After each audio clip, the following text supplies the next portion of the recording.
So first of all, I just want to say thank you to each and every one of you for coming to tonight's forum.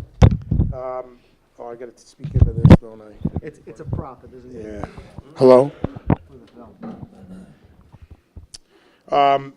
I know each and every one of you are very busy, and probably this time of year getting your equipment ready for the Great Northeast, but I truly appreciate it, and I apologize that we had to move the location, but the circumstances that happened in Schoharie, we felt that the timing wasn't right to do that type of forum with that fresh in everybody's minds, and that the best thing would be is to move it here in Greene County, which was easy access from the thruway. So I appreciate everybody for continuing to come. This event is an important step that's needed to address serious problems with our state's roads and bridges and infrastructure. Teamwork and community involvement and development is key. And I'm sure that you folks all know that. That's why we all work together with our highway departments, our county, and our towns.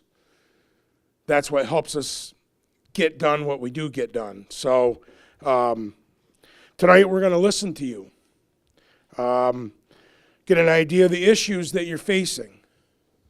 And with that, I would like to introduce my two colleagues from the State Assembly who are the co-chairs of this task force, Assemblyman Byrne and Assemblyman Palasamo. So with that, I'm going to turn this over to Assemblyman Byrne. And thank you. Thank you, Chris. As I said, this is obviously not hooked up to a speaker. It's really just for the film, and that's why we have that microphone up there too, just so we can record everyone's comments and remarks. So at the end of this task force, we'll be able to compile a report and share it with the governor's office as well as all of our colleagues. My name is Kevin Byrne. I'm the Assemblyman for New York's 94th Assembly District, which includes portions of Putnam County and a slice of northern Westchester. I drove up here and I'm driving back when we're done. So fortunately not too far of a road or a trip. But I want to thank Chris for hosting this. This truly is a very important topic.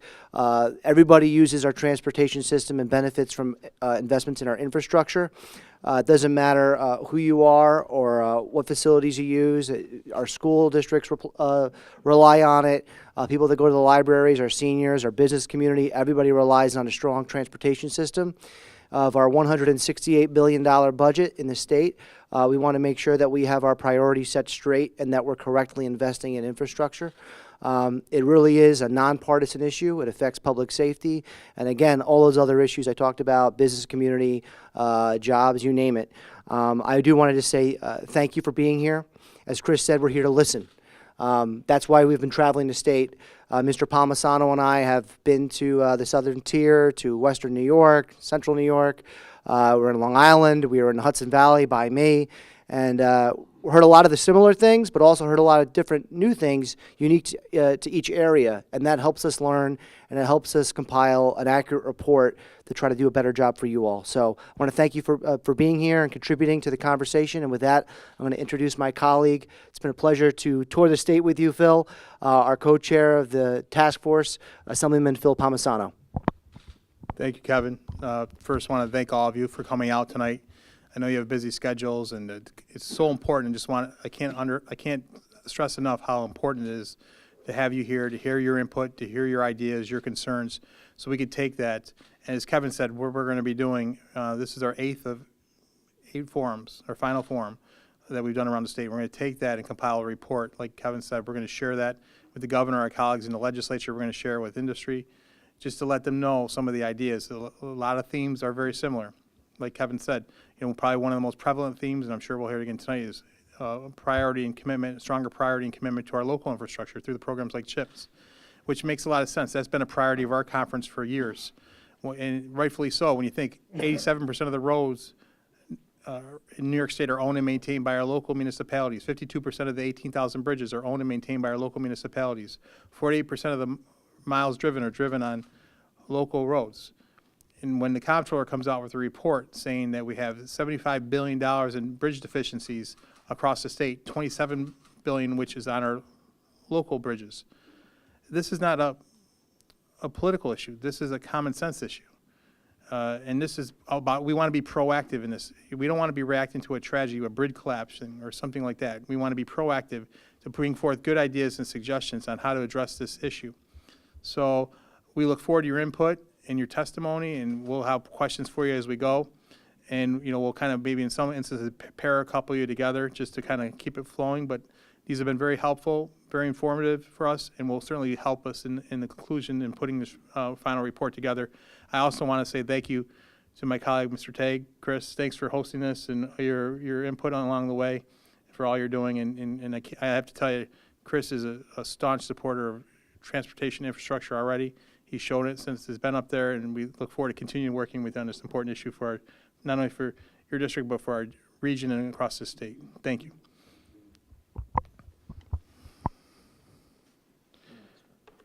All right, we'll start, probably, how about if we start with our hosts from the town of Cairo, Robert Hempstead, Highway Superintendent, and Debbie Sommer, the Deputy Highway Superintendent. If you want to come right up here to the table. Thank you.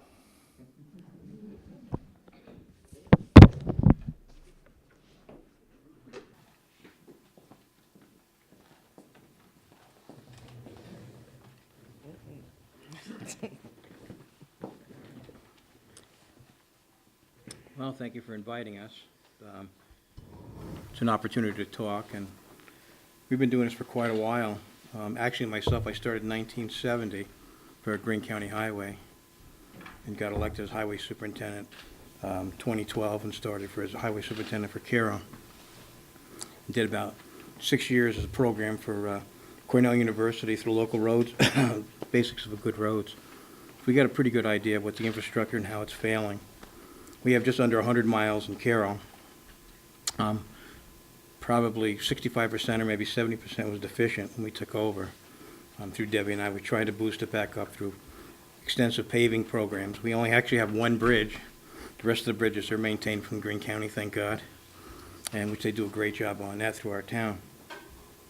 We have the most miles of county road to go through our community, and we actually have about 195 intersections that we maintain. Most of the intersections come off state and county roads, so they breeze right through, and we have to maintain them. Some of them are quite large. We have 23. Feel like maintaining New York State Thruway. We have about 50 cul-de-sacs and about an equal number of dead ends that we maintain. Naturally, the schools all turn around in them, so wintertime is extremely hard on us. We have a limited budget. We've never raised a budget since Debbie and I have been in there. We've kept it the same. We maintain that. We don't want to put any extra burden on our taxpayers, and we don't. But we're like everybody else. I'd like to see maybe more shared with equipment, maybe something that's bought through the state. The county does a great job. Like we rent large excavators. We just finished a large job now. We rented 2 large excavators, a medium size and a large excavator that the county picked up for us.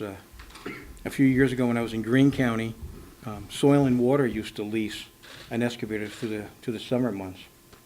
And we'd put a county employee on and do their work, and also any of the towns that needed it would have it. And I'd like to see another program like that opened up, because it creates a burden. We don't all have equipment. We don't all have access to it.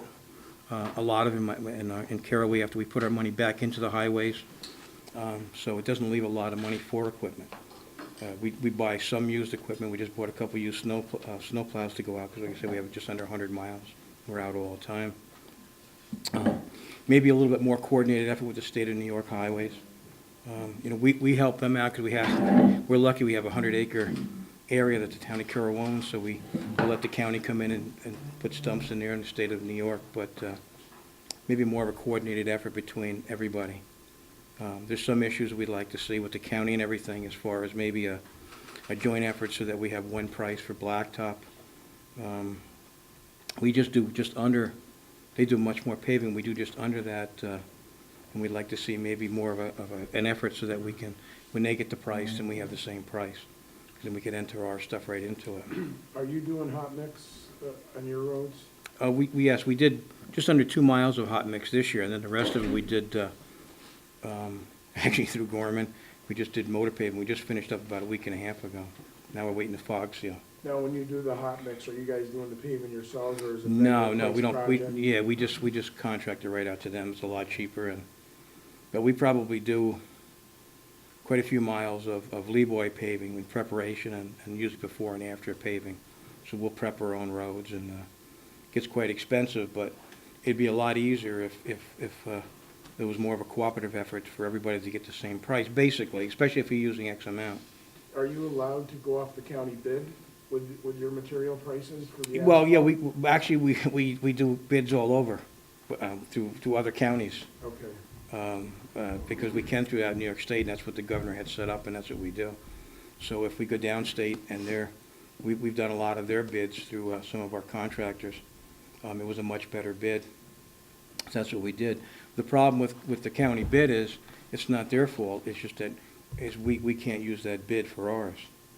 And it would make it a lot easier, because we've actually had instances where they've paved collectively, like right past our roads, and they could jump onto our roads, but it would cost us $10, $12 a ton more to do the same roads. We've kind of piggybacked off it's all according to what the contractors will do. Like a couple of years ago, they were doing 32. So we piggybacked off them because they were right there. They were completely set up, so they gave us the best price. But the same contract that was doing the county came by, and we couldn't piggyback off them, even though they crisscrossed our roads. So it makes it a lot easier on us, because like I said, we do quite a lot of paving. They do much more, but if you're going to put it together, we just under what they would do, maybe like a third.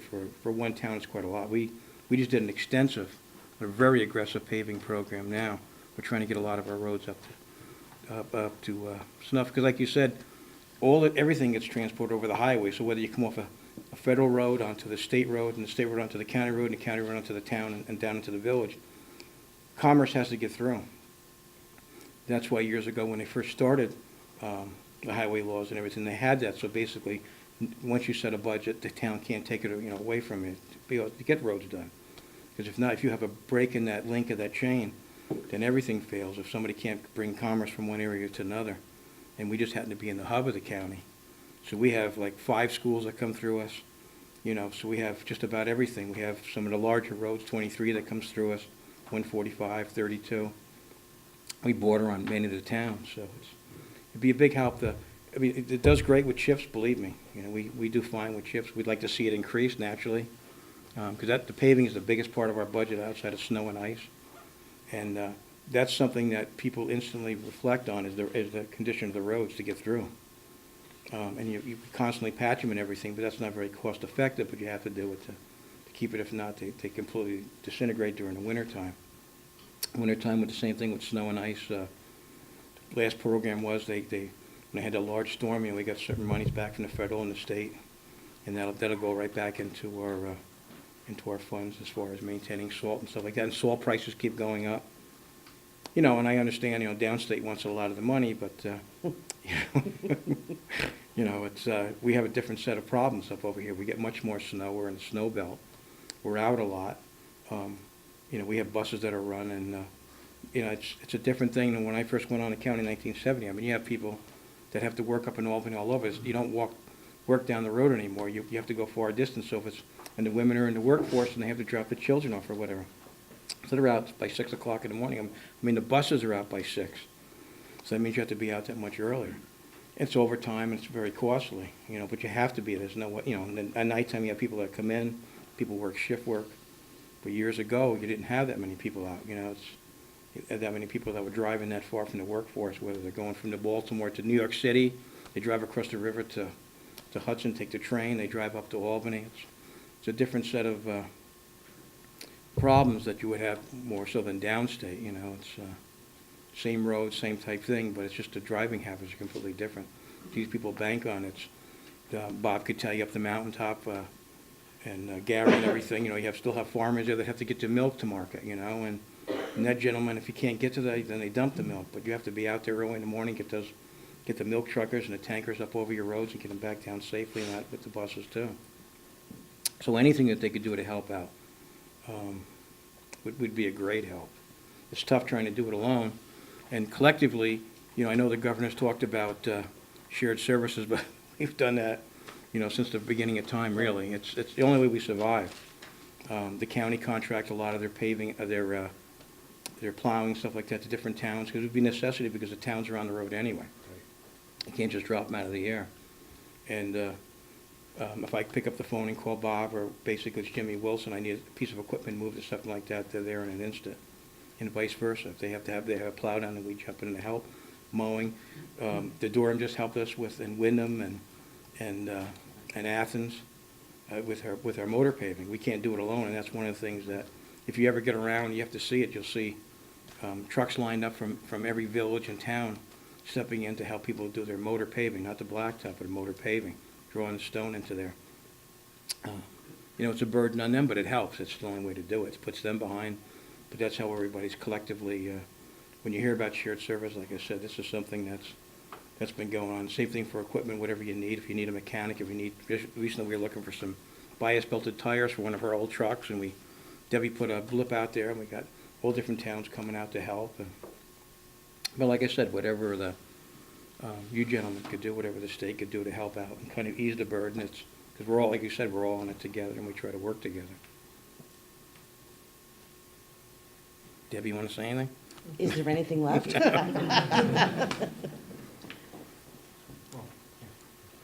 I'll just a comment really quick.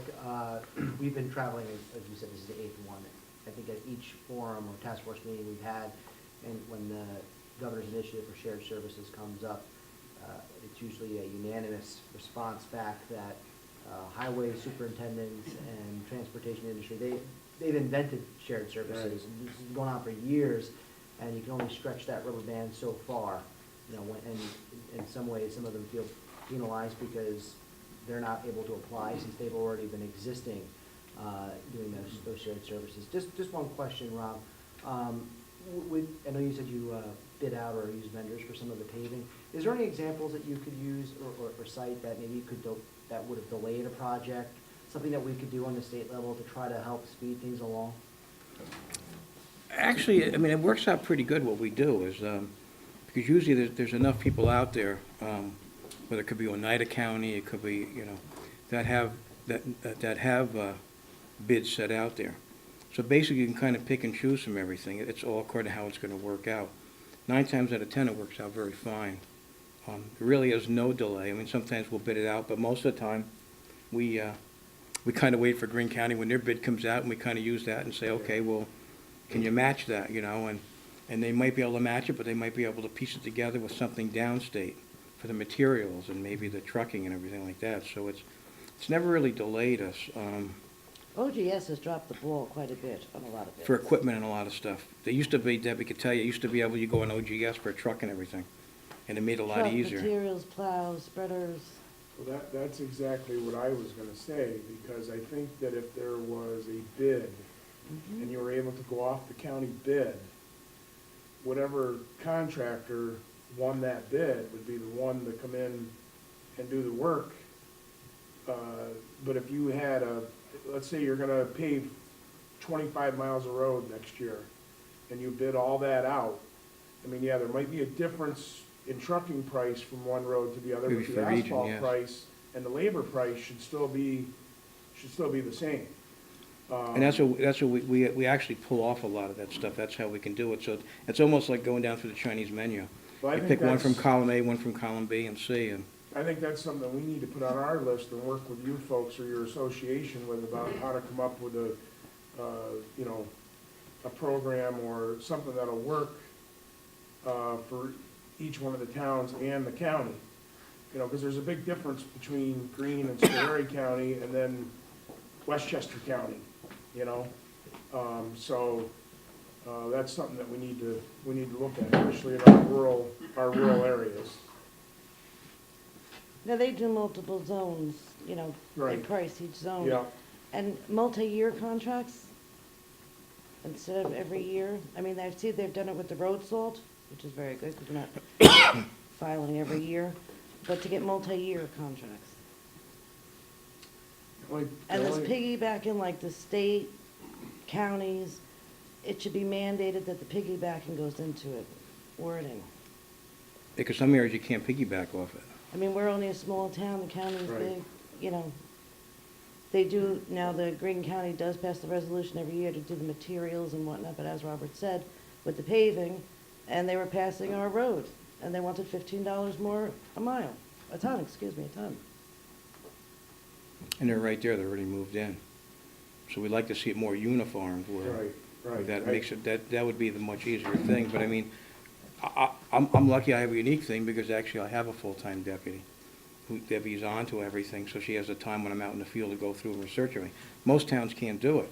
They don't have it. They don't have the resources, so basically, they have to sit there and, the highway superintendent at night or whatever, when he's not on the road, has to go through it. It makes it a lot easier for me. But yeah, that's what we said at the beginning, something, embarrassing. That's his Kill phone, it, just so yeah. you know. That was the timer, just so you know. I know. It's usually, but like I said, we've done all right, but it would be a lot easier to be able to draw from it. Like I said, rather than go down through and choose one, to choose this. And we've gone back and forth to, we just bought some trucks and we, which bid did we use? It was out in the western part of the state. It wasn't Onondaga, was it? Was it Oneida? It was Oneida. No, it was Onondaga. Onondaga. Onondaga. They're, we probably know their bidding procedures better than they do, but we use it a lot if we're gonna bid on something. It'd be nice if that was even more uniform. And it was, OGS used to be able, you go right through. If you needed like a medium-duty truck, you went right down through the list, they've been board or whoever got the, and it was no problem. Now it's complicated, they had everything spelled out. Now, you almost gotta do like a mini-big, request it, and before you can even see if you can afford it. That'd make things a lot easier also. I have a few questions, and this will be generally for a lot of you that as you come up, so please feel free to weigh in when you come up as well. I definitely want to delve into the piggybacking issue a little bit more as we go forward, because it was my understanding years ago that the piggybacking work was put into place so that municipalities could piggyback off with the state contract and whoever bid, and then whatever you bid, that'd be the price you bid for whether it was material or for equipment. So that's something that we certainly want to delve into a little bit more on that moving forward, because that would be helpful, especially the smaller municipalities. What I did want to ask you about was relative to the CHIPS program. I know for a lot of our, particularly a lot of our rural counties, when we talk to our downstate colleagues, they always talk about the MTA being the lifeblood of their transportation system. Well, upstate and many of our rural counties all around, the CHIPS funding and Pave New York and winter recovery money is like the lifeblood of our rural communities. Sometimes I've run into some towns in my district in Southern Tier, the money that you receive for CHIPS is the only money they have for their highway budget. So I'd be curious to know, as we get on with the discussion, like what percentage of your highway budget comes from CHIPS? This is a percentage, approximately, if you know off the top of your head. Let's see, we get what, with the pave and everything, we get, 60,000 with Pave New York and we have just right around 200,000 on our budget for our normal paving, but we supplement from other things too, and I think it's around 345, 350 from, between whatever we have from CHIPS and the pave. it's just a little over 400,000 is our total paving budget. But I have one other question now. Pave New York was 3-year commitment. Are you guys working on that now to get us another commitment? That's certainly one of the concerns we have, because it's expiring. And the thing many of us would like to see, what we've been advocating for even last year during the budget process, was let's put Pave New York, Extreme Winter Recovery in the CHIPS formula. Because then there's more certainty with that. Because the governor, like last year, he cut out the winter recovery in his budget. He said, I'm not cutting CHIPS, but you're cutting money to local municipalities. We had to fight back to get even that put back and restored. So obviously what we like to see moving forward as Pave New York winds down, that's money that goes to local communities. Same thing with winter recovery, goes through the CHIPS formula. We'd like to see that money all in the CHIPS formula, CHIPS program. That would be the ideal thing moving forward. That's something we're going to continue to advocate for. So you're going to do away with Pave New York and extreme weather, just give us a bigger percentage in If CHIPS? it was all up to us, yes, that's the way we would do it. But, obviously the governor has a big say in this. The governor has to be amenable to some of the stuff, and it's tough sometimes getting him to agree a little bit to the stuff, because he, like I said, he cut winter recovery funds and said, I'm not cutting CHIPS. Well, you were cutting money in local infrastructure. Right. So that's something we want to do. Relative to the CHIPS program, are there things that you could recommend or ideas, because I know a lot of they talk about 10-year useful life. Are there changes or modifications to the program that would allow municipalities like you more flexibility just to get more work done based on some of the different requirements that you When see? you talk about the winter recovery, basically what happens is, before the winter's even over, we assess everything. So now you're gonna go out to the roads that haven't been paved recently, and that's a big percentage in my town. And they all need repairs, whether it's patching or whatever like that, because it becomes very costly to go out and bring it in, and whether run through a Lee-Boy, you machine patch it, or you hand patch it off. And that's all part of that, all that money. It's like, we're just lucky because we have a budget that we can draw out of. And the way we work it with our board, we kind of switch things around. Like I said, again, take column A, column B. But a lot of that money that's there for the resource recovery, or for your roads, a lot of it goes to prepping your roads before you can even pave them, which really, technically really isn't covered because we put the Lee-Boy onto it, because that'll last there, but I mean, your patching and stuff wouldn't be, because it's not gonna last that long, as far as your paving. You know, where you're gonna stone and oil, you're gonna motor pave, you're gonna hot mix, that's gonna be there for years, and I understand why they do it, because basically they don't want the money wasted. They wanna have it so that you're gonna get the long-term use out of it. You know, and that's what we try to do. Like I said, we do a lot of, we didn't do it this year because of the weather, 'cause it rained every day. I mean, we're way behind. But we do a lot of our prep work, and we do stone and oil, which makes our road last. It's like going out there, and if somebody has an accident, you're gonna be able to keep them alive, and then go to the next person. Same thing for roads. We can at least keep the roads open and functioning by patching it in and stone and oiling it and stuff like that, as opposed to full depth pavement, which is very costly. I got another question for you regarding the CHIPS program. Right now, there's a cap, there's a 250,000 threshold before you anything above 250,000 and above, you have to go out for competitive bidding. There's legislation that we have that would increase that cap to $500,000, which would that be something that towns like you and other municipalities would look favorably upon, give you more flexibility in dealing with not go out and competitively bid for projects that are up to $500,000? That's something, as we ask, we seem to get a positive response. Is that something that would be good, well received by towns like yours? Nobody has that budget. Yeah. It doesn't relate to us at all. Okay. We're the second biggest town, and ours is just over 400,000, so. But we have, not with CHIPS, but we have collectively put money away and banked it, and I think it was the one year we had like $700,000 for paving, and we used it all on paving, but that was putting money aside, and we actually, we did a lot of patching one year, so we really didn't even use our CHIPS. We rolled that over to the next year. So that gave us quite a lot of money, and then what we added to it, that would be the only time we'd ever rise at something like that. Just like we'll have a little bit of money left over this year because of the rain. So, we're not stupid. We roll our chips over because that's ours, and then we'll spend the money that we have. If not, then the money would be gone from the town, say, because they say, gee, you already have $100,000 in the paving. Your budget's only $200,000. We're only going to give you $100,000. So naturally, that's the nice thing about the flexibility of CHIPS is that we can use that roll over into the next year. I mean, CHIPS that's an excellent program, really. That's the only way mainly we could even get done what we get done. And we bank on it because, honestly, any of your board members look at it, and I'm sure on the county level and everything, they say, oh my God, they see this money in it. They don't understand it.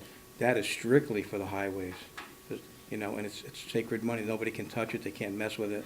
I mean, we could buy equipment with and stuff like that, but the main function is for your highways. So no board can lessen anything when they look at that because nobody can dip into it. So I'm a proponent. I love CHIPS. It gets our work done for us. It makes it much easier. I mean, anything you can do to make it easier and increase it, I'm all for increasing it, believe me. I want to get into bridges and culverts a little bit real quick, if I could. I know you mentioned you had only one bridge. Again, this is a question we kind of want to put out to all of you guys. But we've had some concerns raised from like a lot of municipalities, especially small municipalities upstate. I know it came up in the Southern Tier, relative to the Bridge New York program, a great program. But they said, like, when the initial application, when the program started, it was like a one-page application. Now it's changed into multiple pages, a little bit more confusing, a little bit more involved, detailed, and it's harder for smaller municipalities. Are you or other municipalities experiencing that same type of thing? And also relative to culverts, I mean, I know you said you have one bridge. You have a number of culverts. Oh yeah, we have a lot of quite low. We just finished a big project now with the two rented excavators. It was actually a FEMA project we want to get wrapped up from 2011. Yeah, we've experienced problems on our bridges.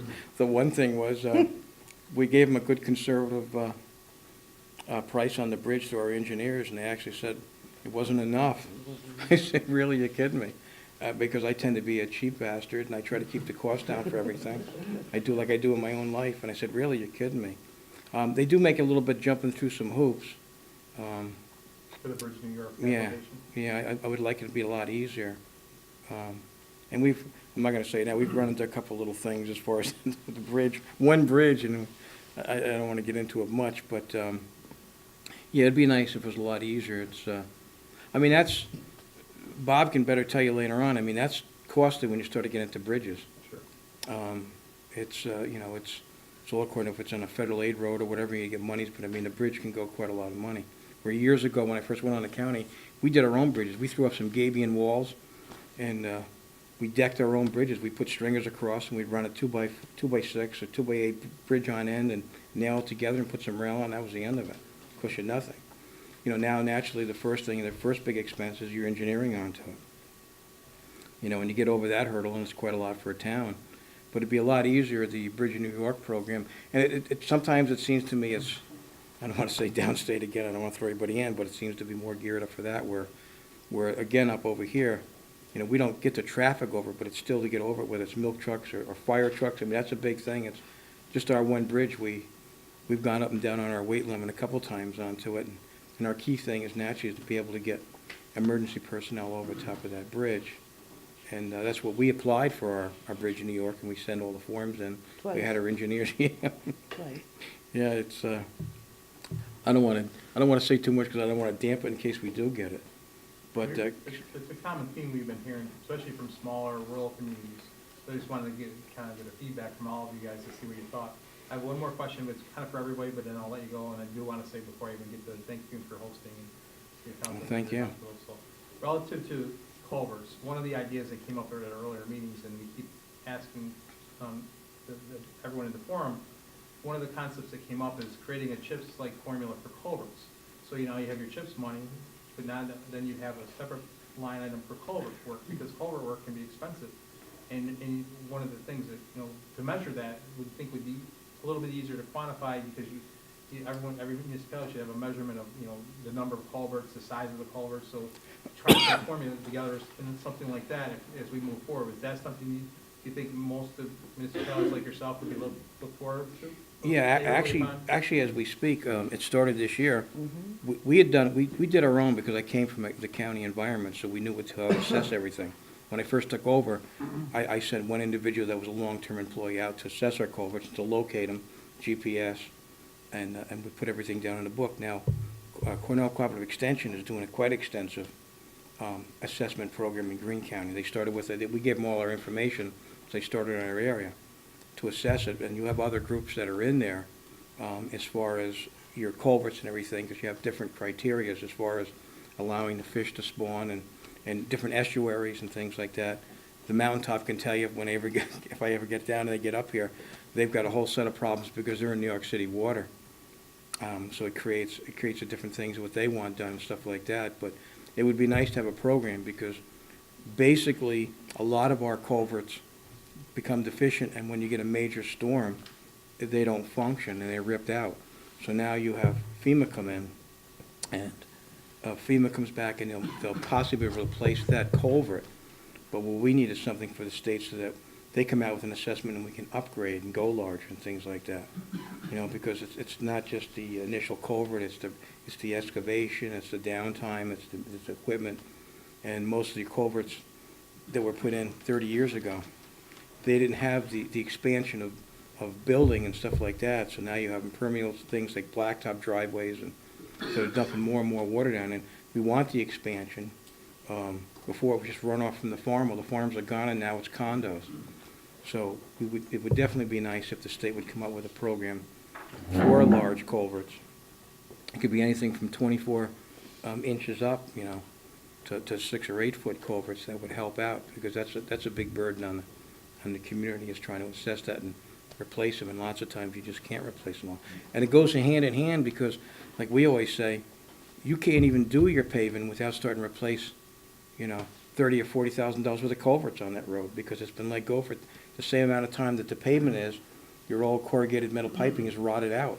So you can't even pave it without going through there and doing major drainage between grade all work and what's ever got to be done, and blasting and jackhammering, and so it all goes hand in hand, but basically, that would come right out of a town's budget to even do the CHIPS money to put the pavement down. If not, you can't do it. And that's a big criteria for picking out your roads you're going to do, is how bad is my drainage, because you've got to do it within one season.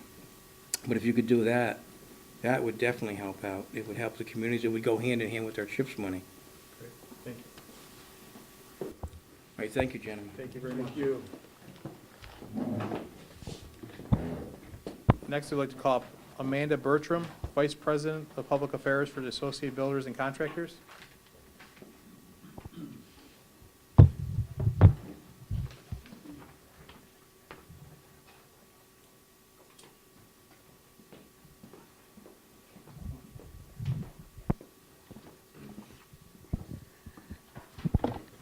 Hello.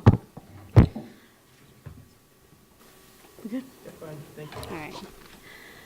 Thank you for allowing me the opportunity to speak with you this evening. My name is Amanda Bertram, and I am the Vice President of Public Affairs for Associated Builders and Contractors Empire State Chapter. On behalf of ABC, our Board of Directors, and hundreds of merit shop construction contractors and subcontractors employing thousands of workers throughout New York State, I want to thank you for the opportunity to address you tonight. I understand that your time is valuable, so let me get straight to the point of our testimony. New York State is facing an infrastructure crisis. Our bridges and roads are long overdue for repairs that would ensure safer travels for millions of people every day. While the funding for these projects will come at the expense of the taxpayer, there is a way to stretch those dollars and ensure that we get the most for our money. Governor Cuomo stated numerous times that all public projects in New York State will be performed with union labor. This means, usually what this means is he attaches a project labor agreement or a PLA. This requires that the workforce comes from local hiring halls, thus excluding hundreds of local contractors from bidding these projects and barring hundreds of thousands of local workers from being able to work on these projects. Governor Cuomo's undying commitment to labor is deeply troubling because his priorities rest with his campaign account and not his constituency. Attaching a PLA to a public works project does everything to discourage non-union contractors from bidding. That lack of bidding has consequences. In a PLA study conducted for the Kingston City School District, the author was able to quantify that the lack of competition would drive up the cost of that project. In fact, they estimated the lack of competition would raise the cost between 3 and 10% depending on the trade class, and that the minimum cost projected to result from a reduction in bidding and competition was over $2.9 million. And that's on a $130 million project. The district's Board of Education ultimately rejected the PLA because of these figures. It's simple logic, though. More competition leads to lower bids. Another issue that our organization frequently sees is the ability to have enough qualified workers here to get the job done in accordance with the ambitious schedule set. It doesn't take someone with deep industry knowledge to realize that excluding upwards of 80% of local workforce will not alleviate issues with having workers available. Now, the other side will make the case that they can guarantee workers because they will make these infrastructure projects a priority. But what they fail to mention is that many of these workers will be pulled from areas outside of New York State, sending our tax dollars out instead of investing them back into our communities.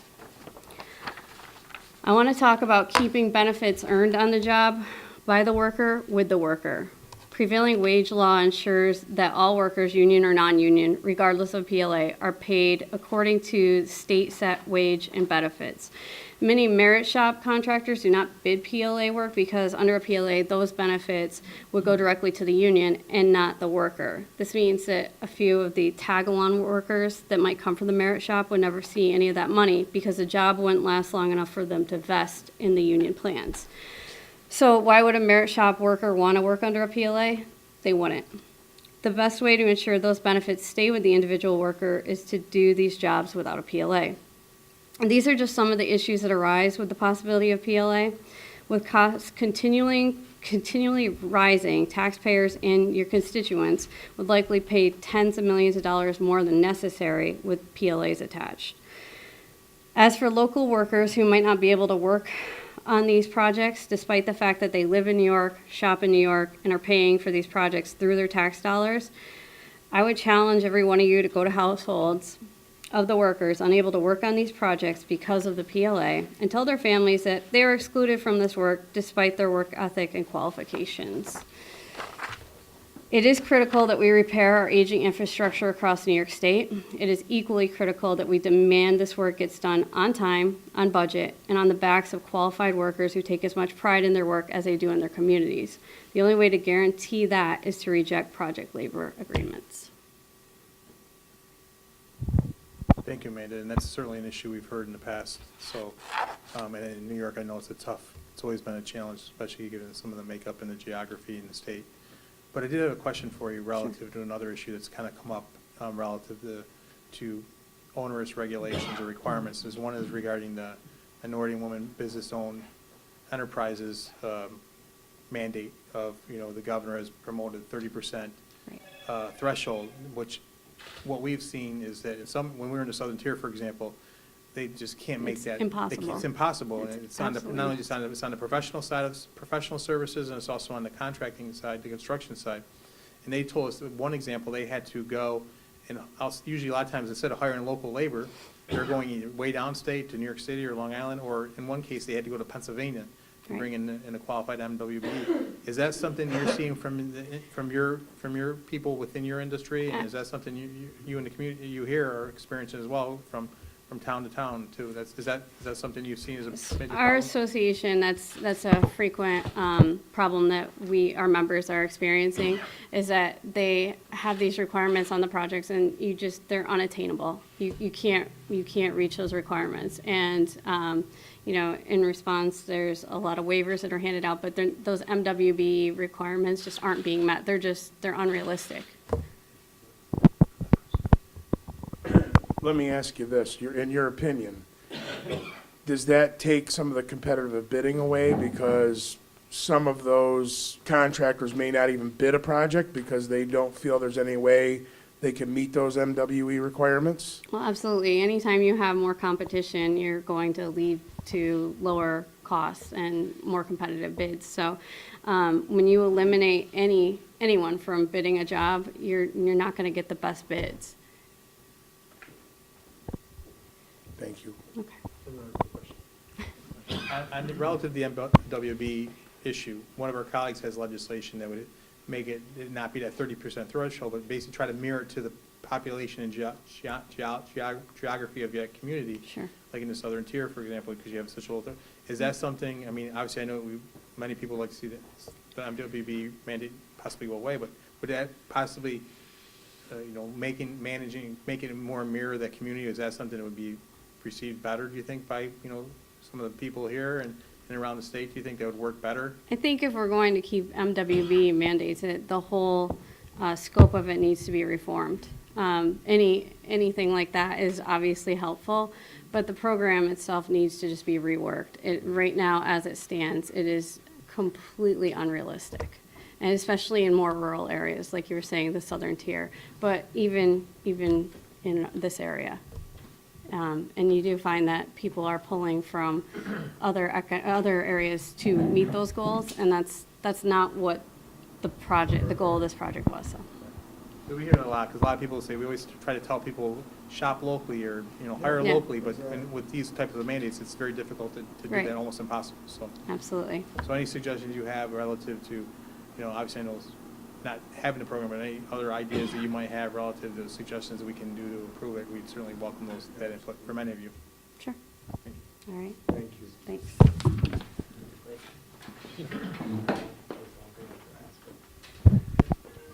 Our next person speaking we'd like to have Ronald Knott, Deputy Chairman of the Columbia County Board of Supervisors.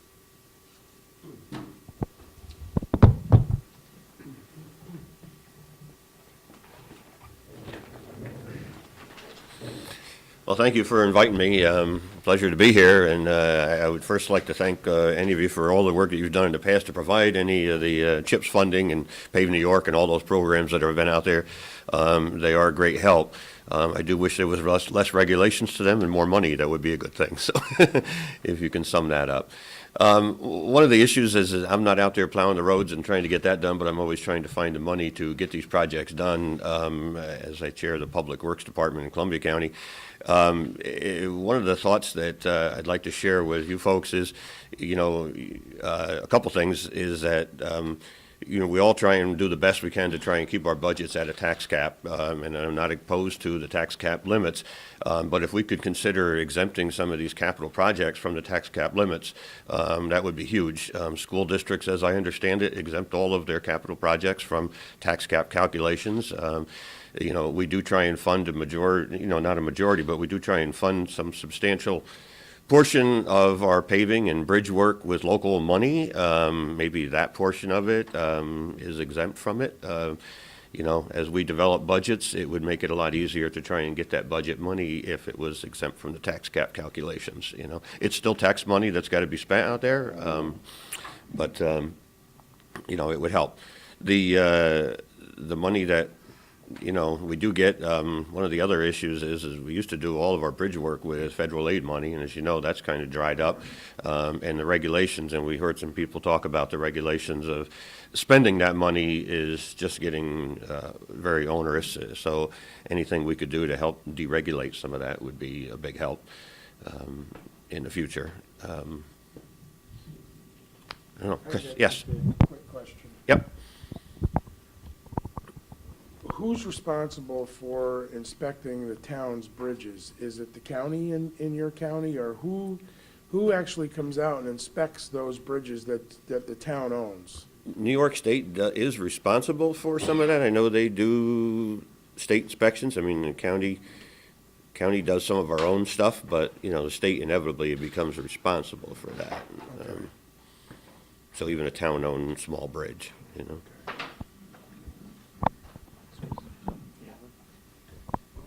Yeah, relative, Ron, thanks for your comments. Relative to a couple things. One, we'll get to the bridge first, and I'll go back to the question about the expenditures on the tax cap. Relative to the federal bridge type mandates, because sometimes we hear it's the federal mandate, but then sometimes we hear it's the state mandate, especially when it comes to the number of inspectors. And Yep. not that anyone wants to compromise safety, but I'll give you an example. I've spoken to several county highway superintendents saying that if you let us build the bridge under good inspection and good requirements, we can do the project for probably 20% of the cost. Yep. And they've demonstrated the amount of paperwork that's involved with a federal bridge project versus a local bridge project. Yep. Is that something you would concur with? And have Exactly. seen? I usually look at it as increase the cost by 30% anyway to try and follow some of the rules and regulations. Are there certain, on the state side of things, so obviously, because we can only make recommendations to the federal, but are there certain Yep. regulations, and this is for all of you, on the state side of things that you could see that we could look at or try to make a recommendation to change that might help ease some of that burden from your perspective, or if it's something you have to go back to and get back to us? Is Yeah, that I have something to you get could look back at? to you on that. I don't have That's anything fine. ready to spit out. Paperwork is always onerous, just any requirements. I know. I should show you Yeah, a I'm trying to picture. think, some of the things I'm thinking of are more federal related, Right. And as far as regulations, when you talk about like the bridge in New York, I know that's been a little confusing, and again, I'm grateful for the money, but it seems like that we've had a number of projects on the table all ready to go, trying to find out how we could fit the project into the funding. So the directions on how to spend the money are coming late, and, then you have very limited time to apply. If you don't have a lot of projects all lined up and ready to go, it's hard to try and fit which project you can apply to the funding for. So far if as- we knew ahead of time what money we're going to get and what the rules are to spend it would help. As far as the application process itself, from talking to your people, have you been told that the application process has gotten more cumbersome and burdensome than when it first came out? 'Cause again, it was initially like apparently a one-page application, now it's multiple pages. And in some areas I've heard where it's good because you have more details, which helps them rate the bridges projects better, but in other areas I hear smaller towns say, we can't do it because we don't have an engineer. Right. I mean, what have you experienced, and what suggestions would you have to make that project more streamlined and better for the customer, the taxpayer, and for the local communities. Right. I have heard that it's gotten more onerous, from the county end of it. On the town end, it's very difficult to go after some of this money. I got to tell you, I mean, at a small town, you look at a culvert or bridge work or something, and it's just too difficult to even go for the money. You're better off to try and do it with local money so that you can just get the project done. Certainly, if we're going to spend tax dollars, they should be spent as wisely as we can, so when you increase the cost of how to spend that money, and, if we had a local dollar and if we got state money and we can only go half as far, that just doesn't make sense. Going back to the tax cap issue, because like Yep. you said, that issue of capital projects being exempt, because like some for the schools have been proposed. Right. One of the other issues that have come up in regard to that topic was because we've had some terrible weather, a lot of flooding in different parts of the state. They said that, if you would look at exempting flooding and storm type recovery damage, exempting that from, is that something you think would also be helpful? Yes, certainly. There should be some level of that should be exempt. I don't want to just say every project in the world Right. is a capital project and, it's exempt, but there should be some relief for that, I would think. Just to kind of review it, okay. I know certainly there's been things that we have done that the governor has really kind of basically said no changes to the tax cap. One was on the pilot agreements where if you have, Yes. it takes away from incentive for economic development, and that pilot takes away the growth. Yep. That's been an issue that the governor has continued to kind of be a hindrance to, but that's just something that's come up. I just wanted to ask you that. Relative to culverts, the issue that we talked about with the town of Cairo was with the possibility of looking, because I know counties we probably have a number of culverts as well. Yep. Would you think creating a CHIPS-like formula for culverts would be something that would be received well by the county and other municipalities as well? Yes, I do. That would be very good. I mean, we do have a significant number of culverts, and they are like doing a small bridge today. I mean, some of them are Right. quite involved, money-wise. So, yeah, and if all that could be streamlined into CHIPS formula, as you spoke about, that would be great, I think. And for the county's perspective, so you probably have a pretty good inventory of those culverts around the county, I would think, just like some towns. Because the reason I bring that up about measuring it, because it might be easier to kind of create a formula, because there's been legislation, and I know we haven't talked about yet, but another big issue for municipalities as far as infrastructure is water and sewer. And one of our colleagues I know has legislation in Albany that would create a CHIPS-like formula for water and sewer to provide a certain level of assistance on a yearly basis to do maintenance. municipalities. Yep. That they could keep and use it as they need it. Because we have, the $2.5 billion water and sewer infrastructure fund, but Right. the idea was to try to create something like that, to give municipalities some money on a regular basis. They don't always have to apply for an application. But the question that comes up with that type of suggestion was, how do you measure that? How do you determine the amount of water and sewer? Whereas when the idea of the culvert issue has come up, it said it might be a little bit easier to measure that because there's a probably an inventory of number of culverts, the size of the culverts, the diameter of the culverts, things of that. Right. Would you agree with that, or no? Or Yes, yep, I would, yep. And again, the county end, we do have staff to try and do some of that culvert maintenance, work and, Right. and calculations. The towns struggle with that when you've got them in a township, certainly. The other thing I'd just like to speak to is priorities. You spoke earlier about the state have priorities of their funding, and again, at the county, I'm happy to get the funding we do, and we control where we pave and what we do. But I do watch the state, where we've got some state roads in Columbia County that are in horrible disrepair, and yet they tell me there's no money for that. And yet, the governor's spending $200 million on hiking trails, which I respect the fact that people enjoy that and it's recreation. If all of our infrastructure was up to snuff, and I would say, fine, then let's go for the recreational things. But there is certainly some real significant infrastructure needs that we have that I think could have been funded out of some of that money, but my opinion. That's a really good point, and I'm sure if I didn't say it, Phil would say it too. I think of our state budget, it's close to $4 billion goes to the dedicated highway and bridge trust fund. Slightly over 22% of it goes to capital projects, because a lot of it goes to operations and debt service. And then when we think about infrastructure, a lot of our regular commuters and New Yorkers feel like, well, I'm paying over $3 a gallon at the pump right now, and we pay at least 33 cents per gallon in taxes and fees, and the portion of it that's our state sales tax adds up to about $520 million. that's statewide. And if you figure, most people think that goes to our transportation system. But the reality is, it goes to the general revenue fund and it goes to sales tax revenue bonds. And when we talk about priorities and the dollars that could be used to support transportation infrastructure, I think that's certainly one of the places that we look at. Yeah. But your comments are definitely well received up Thank you. here and by my colleagues. Thank you. Thank you very much. All right, thank you.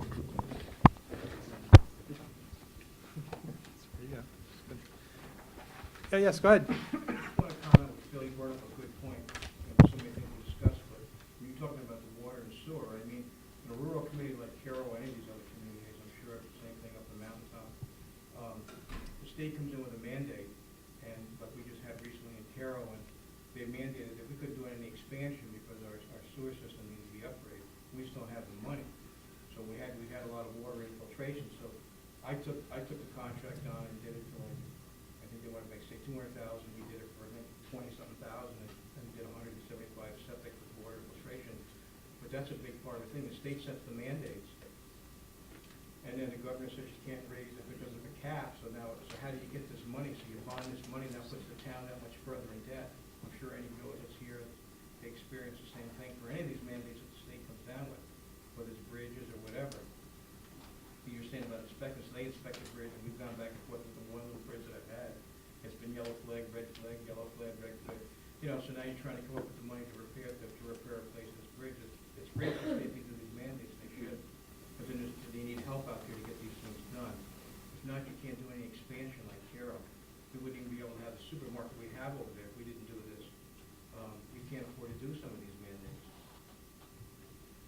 That's a good point. I And mean, the prevailing wage actually kills you, because we put an RFP for an electrician when I first came on at $45 an hour, as opposed to $65 and $75, which with the state would mandate as far as prevailing wage. So we put that money back into our budget. We either trying to do it ourselves or finding a way around it. And what that lady was correct. We have a lot of people that don't bid on our jobs. If we're going to do anything within the town, if we don't do it in-house because of the prevailing wage, it excludes it completely. And we had this astronomical bid of an 85,000 job is $240,000. So it's great that we have this down here. We're bringing out a lot of key points, all you gentlemen.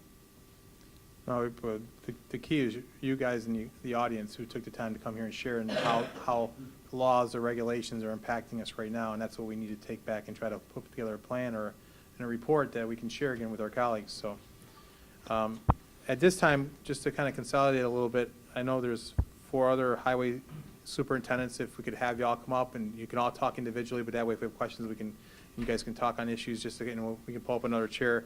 I know Gary Thorington from the town of Wyndham, Larry Ross from the town of Kasaki, sorry. I'm from Ben County, sorry. Gary Ovitt from the town of Esperance, and Jason Wayman from the town of Broome. We can pull another chair up for the 4 of you. Thank you, guys. Appreciate your. Oh, Larry's not here?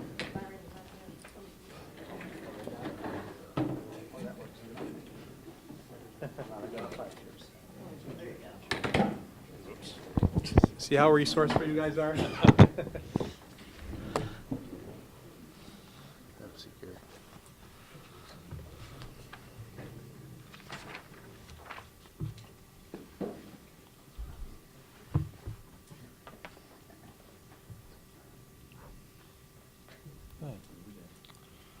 Gary Thorington, I'm the highway superintendent for the town of Wyndham here in Greene County, elected.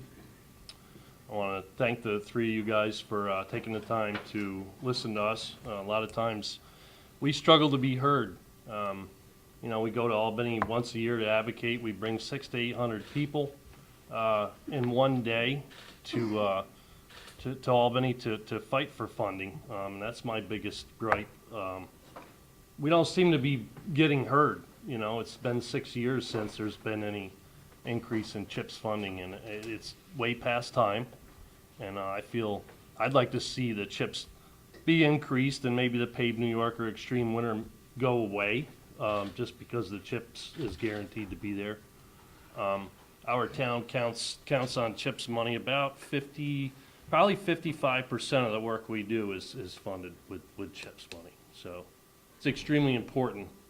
And like I said, I can't believe that we can bring 600 to 800 people up there in one day, and our point's just not getting where it needs to go. The governor likes to mandate things we did, as far as the 2% cap goes. It's a great thing for a campaign speech. I participate actively in state piggybacking. One example for sand and salt, that's gone up 8%. And when I sit down and do my budget, I can go up 2%. So little by little, from up above, my little town's getting strangled out. So that's one thing that I'd like to make a point of is, you're limited to what your income basically is what you want to call it, and your expenditures are going up, and sooner or later you're going to run out of money. You can only bend so much. You still have to have X amount of yards and tons of salt and sand to go out there and do what we do to make the roads safe. So that's probably my biggest point. I'd just like to say, I'm in a small town, Scary County, town of Broome. I depend on the CHIPS funding. I got 57.5 miles of road. My town budget is $57,000 to repair those roads. So I really need that CHIPS funding, and I'd love to see it increase to help us keep going. Same thing with the culverts. Culverts are going bad, and we just don't have the money to do them. There were some programs out there, I know, but I couldn't come up with the total, and I think the total was like 50,000. It wouldn't cost that to do it, so I didn't bother applying. Our equipment is failing. We work in a rough environment. Probably everybody's the same boat. I mean, we rough a lot of salt, sand. It's rough on our equipment, and our turnover rate is very high. So it's tough to do that on the budget that we have. Can you, Jason, can you repeat how many miles of road you have and then what your budget is? I have 57.5 miles of road, and my town budget is 57,000, and I believe this year they gave me 58. 57 and a half So, miles. To maintain 58,000 58,000 in 2019. So to maintain 57, a mile of road is well over $1,000 a mile. I've got probably 60% of my roads are chip sealed. I've got 2 miles of pavement and some motor pave. Probably 30% of dirt. Well, I actually rode with you in the pickup truck about a week and a half ago, so Yeah. I understand exactly where your folks go, what they do, and it's very similar to other towns in both the counties that are represented here tonight. But I just can't, I don't understand how we can expect you to properly maintain 57 and a half miles of road on $58,000. That's just, It's almost, Doesn't it's add up. impossible. That's why I depend on that CHIPS money, that Pave New York money, that extreme winter recovery. It's a huge part of my budget. I'm Gary Abbott from the Highway Superintendent of the Town of Esperance in Schoharie County. And I concur with everything that's being said here, that they've got hit the nail right on the head. I contract all my work out. So I have actually no highway department. It's just me. So I take and contract it out with the county, does anything I need to get done. I usually get a hold of them, create a work order, and they do it. CHIPS is my 100% of my budget for any capital project that I do is done strictly with CHIPS. I have no other monies to do it. And the roads are getting in such bad shape. All I'm doing is going out and they're patching them, just doing temporary fixes to get by. And it's just not working. It just can't. And I can't do it. It costs so much to do a mile of road. I don't have an awful lot of miles. I only have 10 miles. So, but it's still costly. Gary, is the county doing your plowing? Yes. So you have a contract between the county and the town to Right. take care of the plowing. Right. And then do you put the maintenance of the roads out to bid, or Well, do you have an usually- agreement usually with the maintenance- county? The county does most of my maintenance too. And Okay. once in a while, I do hire an outside contractor to come in and do something, but generally the county does it and through a work order. What's your, if you don't mind me asking, do you know off the top of your head what your annual budget is Yeah. for the town of Esperance for your, Repairs, I have $25,000. so not much more than the 57,000 or Right. 58,000 that Jason has for 57 and a half 59. miles of road? And I have roughly 30,000 for my capital, so I have about the same money that Jason has. for my And then the cost for the maintenance so that $25,000 is what you have to reimburse the county every year for maintenance, or a contractor for the maintenance of your roads. Yeah, Now, as far as the plowing goes and during the winter and stuff, now what's your budget? Do you have a budget for the county? It's roughly near 100,000, I think it's 90,000, something like that. And then I'm sure you also have to pay them for the use of sand or salt. Right. As whatever, how Materials, much ever it sand or all salt comes they in. use. I get one invoice from them for X number of miles they do. Okay. So you're looking at $125,000 a year for 10 miles of road to maintain it and to keep it plowed. Right. Okay, thank you. More a comment first, guys, before a question, but I just want to assure you, I know you say you go to Albany and you don't feel like your voice is being heard. I do want to tell you, your voice is heard by a lot of people. I think it's more the second floor that's kind of been resistant to your voice. When we get 142 members in the state legislature sign a letter, it's more than 60% of the legislative body. In the assembly, we get 104 people, our 42, and even get the Assembly Democrats, where 64 of their members, even from New York City, all over the state, signing on to a letter to the governor asking for more CHIPS funding. And it's because of your advocacy over the years is why we've had the success we had. I know CHIPS has been flat since that first year. We got the increase of $75 million, and then came Pave New York and winter recovery in the mix. The positive part of it, we know it's not enough, but the positive part about it, if you look at what every municipality was getting just 6 years ago compared to what you're getting now through those three formulas, every municipality in the state is getting about 50 to 55% more than where 6 years ago. But it's not enough. It's a drop in the bucket because of the unmet need that's out there. But that wouldn't happen without your advocacy. When you guys come to Albany with your orange shirts on and the Local Roads Matter campaign, it makes a difference. It's made a difference where we are, and it's going to continue to make a difference moving forward. The problem is we got to get this governor to buy into this. I mean, when I sit across the room from his Secretary of Transportation saying, look at this, we have 142 members of legislature. Well, no commitment, nothing. It's just mind-boggling to me. He cuts winter recovery like nothing and said, I'm not cutting local chips. Well, you are. You're cutting local infrastructure. That's where the battle is. But your presence makes a difference. The success we have had is because of your efforts, and I just want you to know that and just reaffirm that to you. So, and that's something we're going to continue to push for because it's the right thing to do. So I just need to make sure you guys knew that. Well, maybe his thought is that because of the weather, the rest of us will all move out. It's not the weather climate, it's the business climate and the other climate. So it's a problem. Are there other, relative to the CHIPS program, I know I mentioned it before, are there any specific things relative to the formula that would make it easier for you guys or make it more streamlined? Is there certain things certain requirements along with that?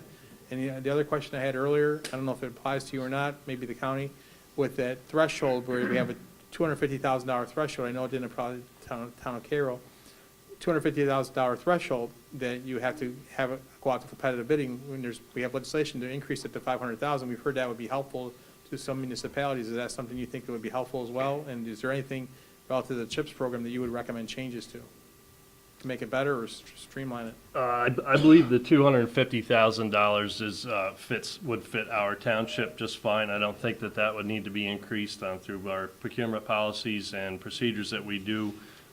We actively go out to bid with things pretty much right out of the gate. So anything that wouldn't really be critical. I do feel it's very well organized, and the fact that the money is to be used for 10-year projects, I think it's structured very well. I really don't think there's a lot to be changed in the CHIPS program.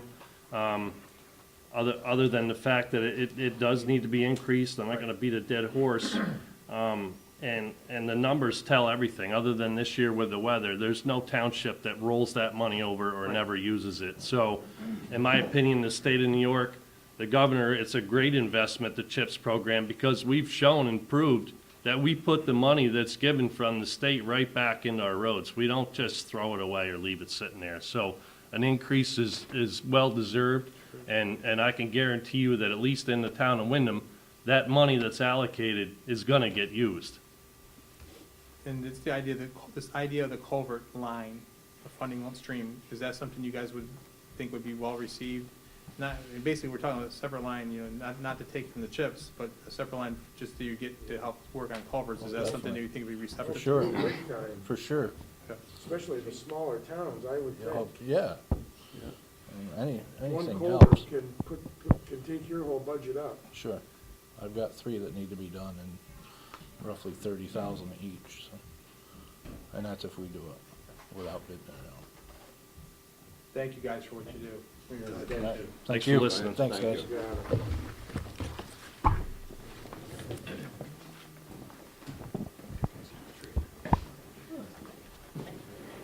Next, I'd like to call up Wayne Bonesteel, from Senior Project Manager from Mazer Consulting.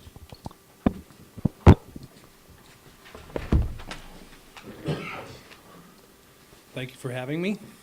I'm Wayne Bonesteel. I've been with Mazer for 2 months. Prior to that, I was the county engineer and highway superintendent for Rensselaer County. I did that for 10 years. I was also on the executive board for the Highway Superintendents Association and also the co-chair for the legislative committee. So I used to know all the statistics, but I think you've kind of talked a lot about the statistics of the deterioration of the roads and bridges. And our county was about on par with those statistics. I was going to talk about the Dedicated Highway Trust Fund, which you've mentioned. I think overhauling that is should be a priority. I think that alone would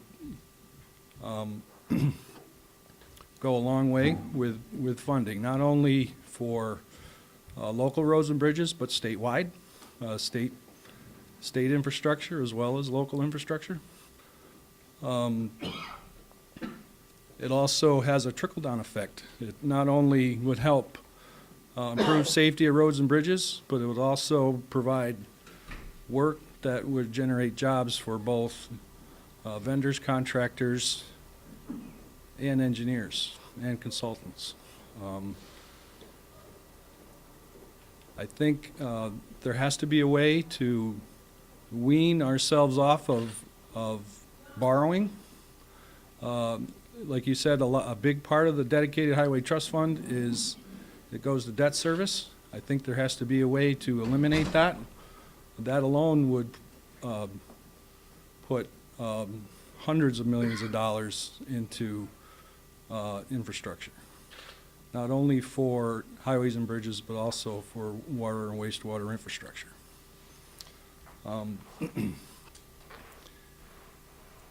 As a county guy, I can answer some of those questions you had. I'm trying to think of what they all are now. The culvert, I believe having a dedicated culvert funding would go a long way. I think that it should be for the large culverts that are 5 feet diameter and up to 20 feet. After that, it becomes a bridge. As the county, we used to replace culverts for capital projects through CHIPS. I mean, if you were going to pave a road or do some reconstruction of a road, you'd go through and replace the culverts, improve the drainage, and then go and ask for reimbursement for all of the entire project. So I think smaller culverts, I think even the towns can accommodate that through doing projects through CHIPS, but the larger culverts definitely, they are critically deteriorated. we call them culverts, but they are in fact a bridge. And they're not getting inspected. We appreciated as the counties that culvert money that went through Bridge New York, it only scratches the surface. It should be probably 10 times what's funded. I believe the Bridge New York project, the Bridge New York program has been successful. There's still not enough funding. I went to the bridge conference out in Syracuse. They mentioned that they were over-programmed by 3 times. They got 3 times more proposals than they had funding for. And down in New York, there was one project that they put in for. It was more than the entire rest of It was, yeah, it was more than the entire rest of the state for one bridge. And that comes out of that money. So, And I'm sure that there's work requirements on those projects, correct? There are PLAs on there. yeah, So in other words, the cost of the project is already raised up because of those labor costs alone. right.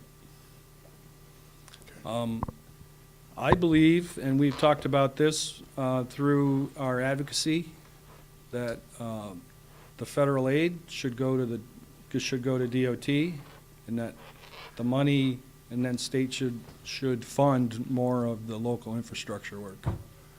I do believe that would be a tremendous influx of money, and let them deal with the regulation and the design reports this thick, and let the towns and the counties use state money Well, to that's do the- their, and do it probably for a third of the costs. That was the next question I was gonna ask you. If you have a town or a county bridge, and the DOT's inspecting it, the DOT's not doing the work on it, right? You guys have to go hire a contractor or put it out to bid. Correct. Where the DOT, if the DOT's inspecting it and they had control of it, they can do maintenance on it if they have a bridge crew, or they can put it out to bid through their contract, correct? They could, yeah. So it would probably, if they took over, if they're already doing the inspection, if they took over the maintenance and the control of that bridge project, it would probably be cheaper than if the town and the county had to do it. It'd be cheaper for the town or the county, for sure. Exactly, that's my point. And then it would also take the burden and the responsibility off a poor town highway superintendent that's only got 57.5 miles of road and $58,000 to do his work. And there's other unfunded mandates that the state, whether it's through federal regulation, but the MS4 program, nobody's mentioned stormwater. Rensselaer County was an MS4. And who was the stormwater coordinator there? Me, as well as being in charge of engineering highways and buildings. So, I mean, without giving us any money to implement the program, we still had the requirement to conform. It's a big cost by my district too, Yeah, East Hudson watershed. you got it. I just want to ask a quick general question, being you brought it up. How many other towns or county representatives do we have in here that also have the stormwater situation that they have to do reporting on any of their projects or their property? Is there anybody here? Yeah, there's not too much in Well- Greene and Scary. I know, but when you brought it up, I actually used to do that myself in my private sector job, so I understand exactly Well- what the requirements are. And to be quite honest, you have to hire a consultant if you're not an engineer. And when you're done, you better hire yourself a lawyer to make sure that everything. So you're there when the EPA comes to audit you. You got it. And it's a very costly And I'm not arguing the fact that the work shouldn't be done. Right. I'm just, the regulation. funded. Exactly. It should be funded, plain and simple. Yep. And Rensselaer County is a rural county, as you know. Absolutely. And we still have to conform to the same regulations as the more populous counties. Exactly. Wait, I got another question for you. I want to kind of get back to the Bridge in New York, 'cause I know you said you were kind of you were at the conference. Has the issue, like we've heard at some of these forums, relative to the application being kind of onerous and burdensome to some towns, particularly towns that might be smaller towns that don't have engineers that can evaluate them? It's just, because they said it went from one page in year one to multiple pages after that. Are you hearing that? Have you heard that from some of the municipalities at all? Or Absolutely. If so, is there any changes you would recommend, and what, as far as, or as an organization, back through the organization that you would recommend? DOT, in fairness to them, tried to help the smaller towns put those applications together. It's still, there's still a great responsibility on them to get the information and put it in. I mean, DOT would check it, make sure that the application was complete, but still that difficult application prevented a lot of towns from even going through that process. Well, maybe if there was a little better cooperation between DEC and the DOT, I'm just saying, okay? As a consultant, I'll say no comment. Yeah, I think that we should keep that in our notes, and that discussion should probably be had, because I think that that would be very helpful if those two agencies were on the same page with regards Yes. to that. You can say yes to that. Yes, Thank you. I agree. I have another question for you. And I know I've asked some of the towns, they said it really didn't apply to them, it wouldn't really impact them, but I just wanted to ask you, having been with the county and talking to other your colleagues around the state, that threshold, because I think initially that idea did come from the conferences, from the organizations, about raising that threshold from 250 to 500,000. Is there some instances that would be a positive thing? For the Because large well, townships and the bigger counties, it does. It gives them a little more flexibility to do the work themselves and to do more. If the bigger counties who do their own paving and do their own building, we'll say, it is advantageous to them. A town, small town, whose chips isn't even 250,000, it doesn't affect them at all, and that's probably most towns. Right. I know it was just about every town in Rensselaer County was under 250,000, they got chips, so, that threshold more is for counties and big towns. I mean, yeah. Fair enough. Yep. Just one more question. From your experiences, the issue we brought up relative to the MWBE program, have you heard over and over again, have you heard that that's been a hindrance to, as far as cost and getting qualified workers and having to take that work out of the area, not hiring local labor, having to go, downstate or even to other states? Has that been something that's been prevalent in your experience? I've heard that a lot from contractors. It does put somewhat of a burden on them to do rural projects and meet those thresholds. Even on the consultant side, engineering firms, there aren't as many firms out there because they've all graduated. The program was a success.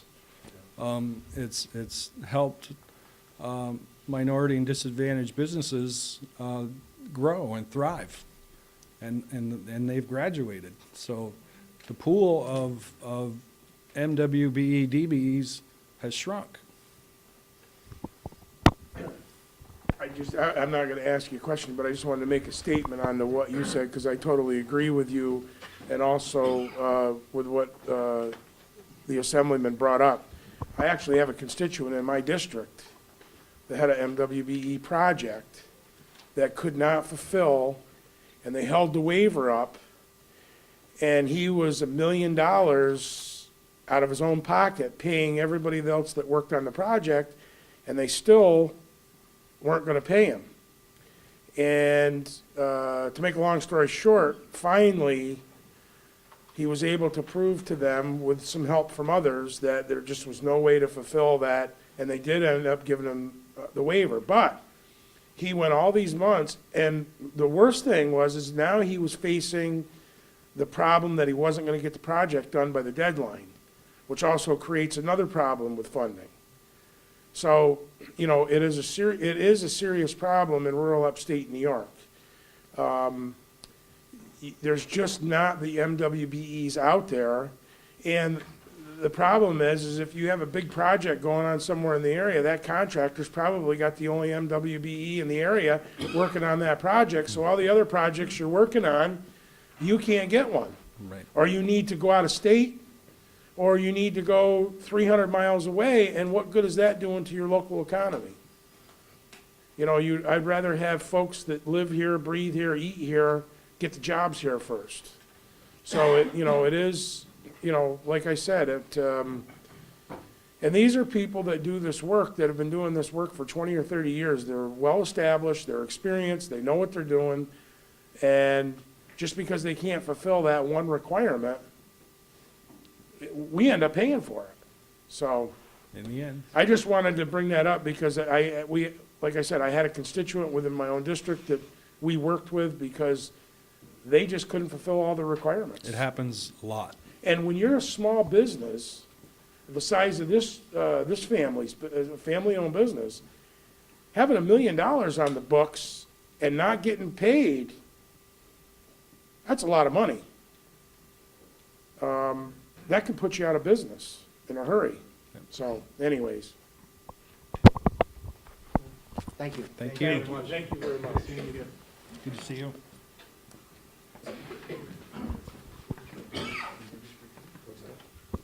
Our next person to testify or give us share your input is Pat Payne, Supervisor of Transportation for the Carmel Central School District. Pat? Going once, going twice? No? All right, then. Well, next we'll call up from the Gorman Group, Christopher Lanzetta and Kim Turpin.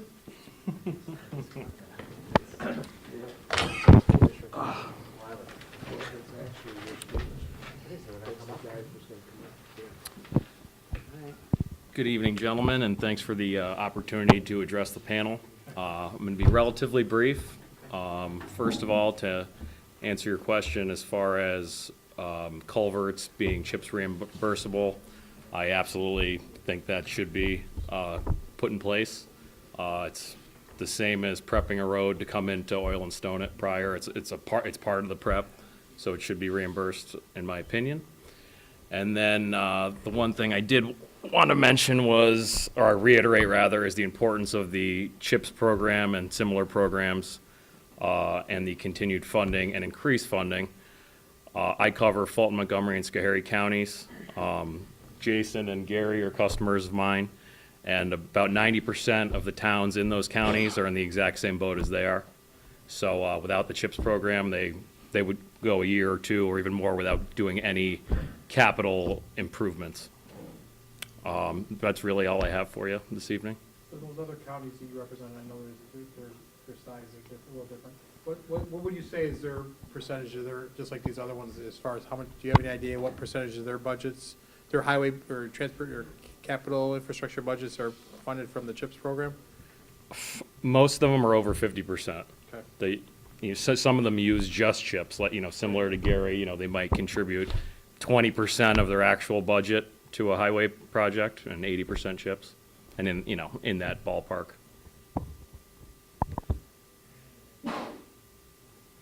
The concept of, I know we talked about the CHIPS-related formula for culverts to kind of provide additional money for that aspect of it. I know it seems to have been good general consensus.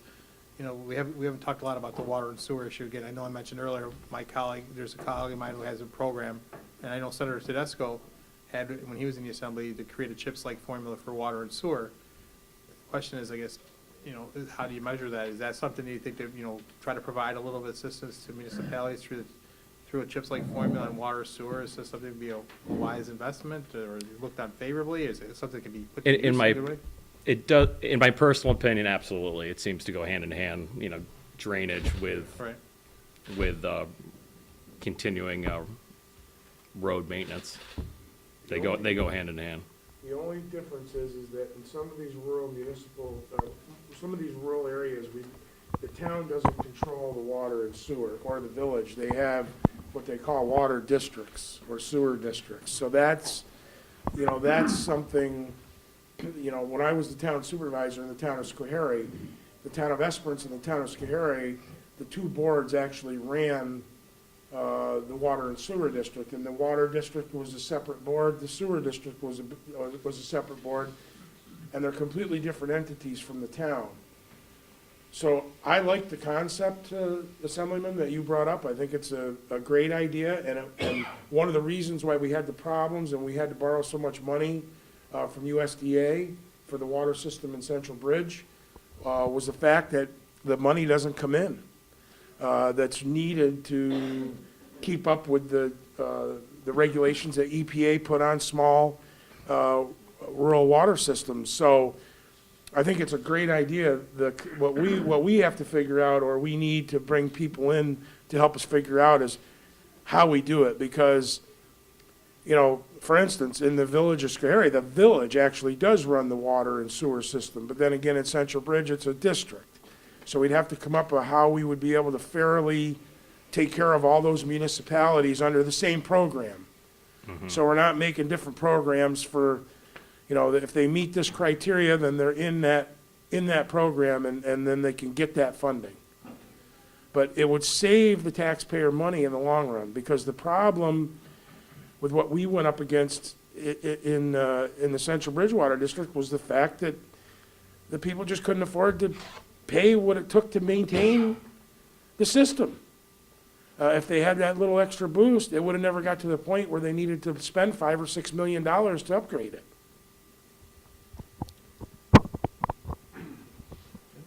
Are there any other, I know we keep bringing up an issue about different regulations and mandates. We talked about MWBE, we talked about prevailing wage, PLA agreements. Is there any other type of the inspectors or on the bridge project, is there any other regulations that you've encountered by talking to some of your customers that has been a problem that you think that we should be taking a look at? Not in particular, no, to be honest with you. Okay, fair enough. All right. Thank you. Thank Thank you you. very much for being here, appreciate it. Sure. Our next person is George McHugh, General Counsel for Carver Companies. George? No? No George? Okay. I do have on my list, it says a representative from the New Baltimore Highway Department. Is someone here from the New Baltimore Highway Department? Yes, how are you? Come on up. Good, how are you? I thought you had a Local Roads Matter shirt on there for a second. Same color. This is the very, this guy right here is very well known. This is Alan Van Warmer. He's a legend over in New Baltimore. How about that?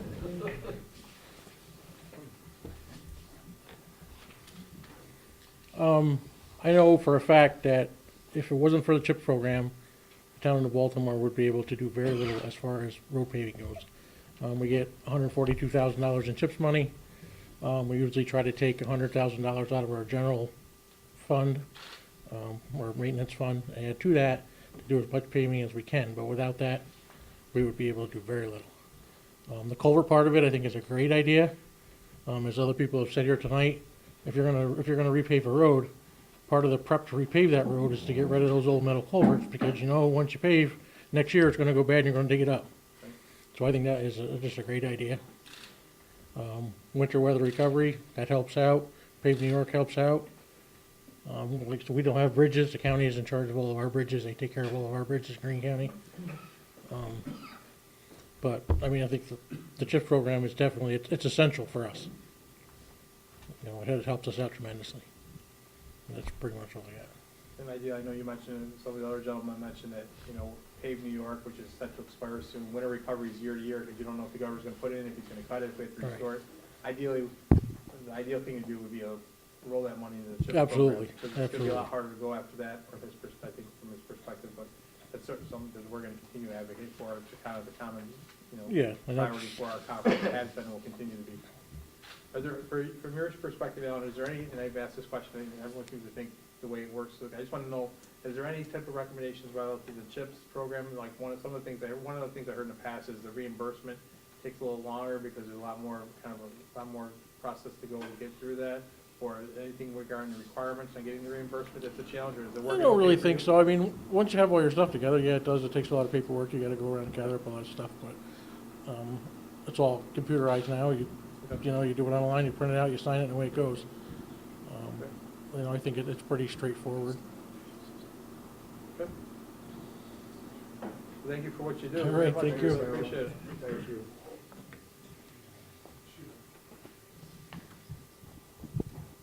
Well, we're definitely ahead of schedule, but we did want to say, if there's anyone who didn't register, if they have, we really love to have your input. You feel free to come up and talk to us, tell us what your ideas are, your comments are. If you want to come forward, yeah, please, come on forward, sir. Yep.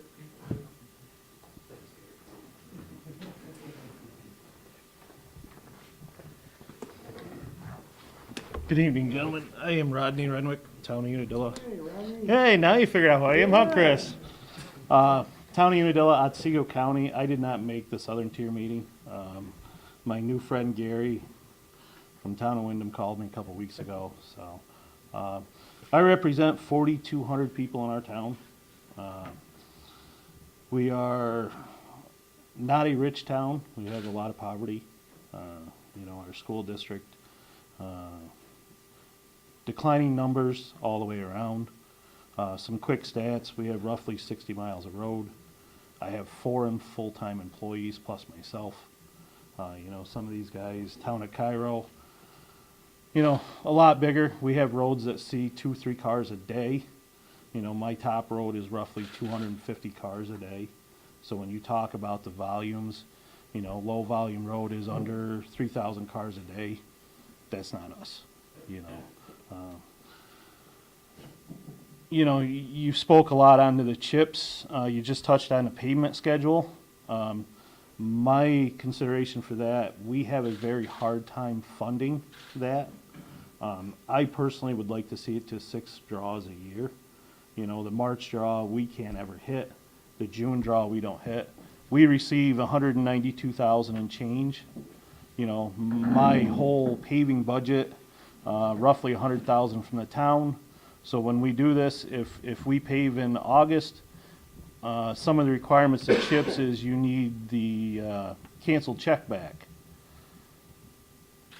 We only meet once a month to pay bills, so now you're into September, canceled check back the end of September. Now my town is holding out for 200,000 until December. We had it this year. My town supervisor calls me in a panic. He's brand new this year. Says, we're out of money. How do we do this? And I says, well, fortunately, I was able to push along Gorman Group to get the check canceled and streamline it some. But with only 4 draws, one of them being in March and one being June, is very hard for a small town. We are financially strapped. We actually looked at doing a RAND note, a revenue anticipation note, because we weren't sure if we would have enough cash flow. We don't have a huge budget. Our town budget is just under 900,000 total. Highway represents about 60% of that. So that's something on CHIPS is a draws. Right now, you only have 4 draws, and you say 6 draws would help? Yes. Yeah. Right now, CHIPS draws are, I think it's March, June, August, and December. With September payment, there's 4 times a year we can file for reimbursement. But with the canceled check and the requirements, we are virtually 45 to 60 days after we are done before we can have the paperwork submitted. And, we could be out 4 to 5 months out of that money. So obviously, it's not, basically, this is just the paperwork thing, the ease of regulation, you just allow the state to allow small towns and municipalities to have 6 draws to get that process done so you can get that money in a timely fashion. Yeah, there's a neighboring town, they actually have to schedule their paving around it because they financially can't use their entire chips at one draw. So they have to do real early, and then they do a real late pave. So they actually spend roughly 70,000 on the second draw, get reimbursed, and then they can spend the last 70,000. You know, and when you break it down, it costs you more because a lot of this equipment's by the day. You know, so you do incur costs, and if you have to bond this stuff, you know, you got legal fees, you've got interest fees, you've got all this stuff. So are they requiring a copy of your check that you send to the Yep. paving company? Yep. And then they're gonna a canceled check, and then they're gonna reimburse? Yes. So if there was a way to change that, Well- that would be beneficial as well, right? Where One- if you had, if you had a sign off from the paving company that said, yes, you know, they've been paid whether they're holding the check or not, Yeah. and Well- you guys could be reimbursed for that dollar amount, that would be helpful, correct? When I first started the town, that's the way it was. You just filed for reimbursement. So my assumption is somebody where along the lines didn't pay the bill, so the rest of us are paying a penalty. I think if we had more draws per year, more opportunity to file, that becomes less. But, you know, you're looking at a 3-month window, and if you miss that window by 15 days, you know, it's a long time for a small town, you know. So that sixth draw wouldn't change, obviously, the check process, but I think from when I'm talking to one individual, one of the meetings, it happened, the Thruway Authority used to administer, and they did just send a letter, you'd sign off on it, you get your check, and then they put, Yeah. now that the comptroller sees it, because he's like audits and wants to audit everything, to make sure it's being done right, so he requires all this additional paperwork, but simply by adding 2 additional draws for municipalities would certainly help ease that burden a lot then? Yeah, and you have to look at our weather patterns here. The draw in March, I can't believe a lot of people are filing for that. And the one in June is very tough because we plowed snow May 1st this year. And I'm sure Gary up here in the North Country, in the Arctic, he probably plowed later than that. You're probably You not know? getting any paving done until July anyways. Yeah, so that, you know, the timing of the draws and the number of the draws are very restrictive for my township. And I know some guys around us are the same way, you know. You just don't have the cash flow.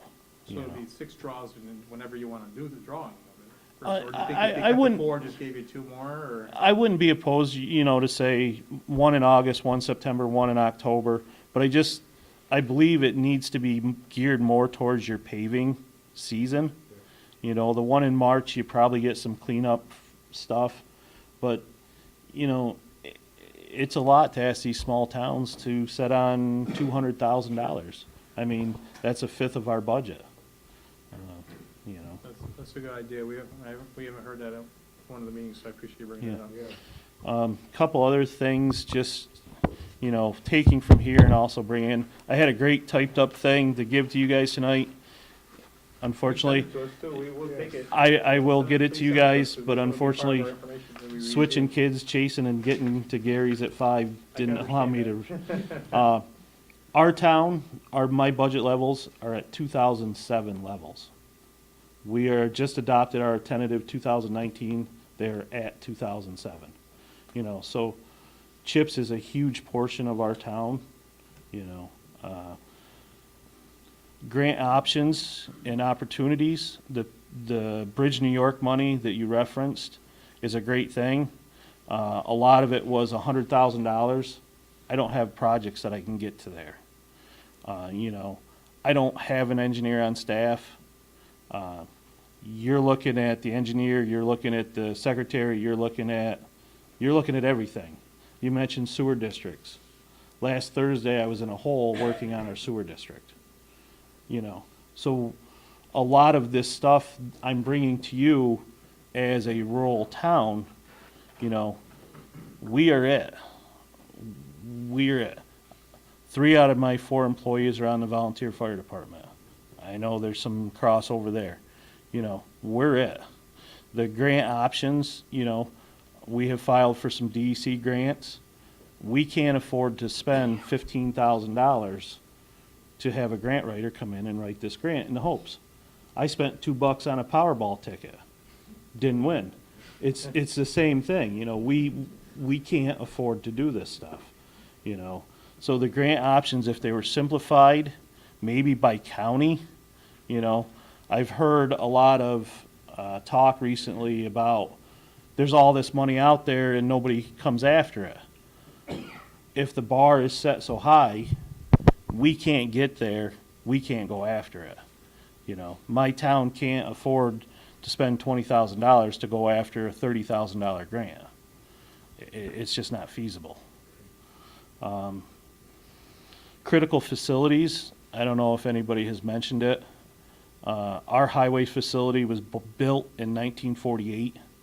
It's been burnt down once. The roof fell in once, and we are still there. We are 88 feet to the edge of a creek. I've had DEC in there look at it, wrote me letters of support. We get nothing back. We could never relocate there or rebuild there. We would have to relocate. I stopped and looked at Gary's shop upstairs. He's got all these cots, beautiful facility. That is their shelter. Our township, we lost our shelter in our school because it's in a flood zone. So, you know, you talk about critical infrastructure, but you have critical facilities that coincide. You know, we looked after the 2011 flood when I first met Chris. We went after some FEMA grants for critical facilities and radio rooms and all this. We don't have the resources for this, you know, so. We do have a small sewer district, which was put in 2002. It was funded through the USDA. We only a collecting district. We don't actually treat it. We ship it to the village of Sydney. But we are in the midst of getting a water district. We have a small hamlet of Wells Bridge. They have a water district of roughly 80 people, 80 residents. That district was built in the 50s with used parts. So for our town, we're looking at this as a total rebuild, you know. And unfortunately, it will go on to those 50, 60, 70 residents, the cost. You know, how do we put that tax burden on these people that truly can't afford to put a roof on their house, you know, so. Relief of mandates, you guys hear all the while. I'm not going to beat the dead horse, but anything you can do to make it simplified. You know, we don't have the funds to chase these big dreams, you know. In my head, I have the facility that we need. It's not going to happen, you know. We're looking at a $2 million, probably $1.5 million facility, and unfortunately on $900,000 budget, it's never going to get there, you know. So that's my spiel. Just real quick, Rodney, I know one thing you mentioned was on the Bridge of New York application and the $100,000 threshold. If I'm not 100% sure, but I think they lowered that down to $50,000. On this round, yes. Yeah, which is something Yeah. I know we heard a lot about when we were Yeah. pushing for. Yeah. But I did want, also, it's more of a comment relative to, you mentioned about you and your members of your department being on the highway, on the volunteer fire department. I just want to say thank you to you for that, because not only are you and the volunteers looking out, protecting your neighbors and your citizens, but you're also looking out for the property taxpayers, because there's a study that Fasting did that said if the services provided by our volunteers had to be paid services, it would cost the property taxpayers an additional $3.2 billion or more a year. So I just want to say thank you to you and your members for your service, because again, you're looking out for the property taxpayer in addition to looking out for the safety and well-being of your neighbors. So thank you very much for that. Well, and on that note, the cancer bill is very inclusive. It is going to be horrible for our fire department to do the recording that's required for it. You know, it's just tremendous, the amount of information they want.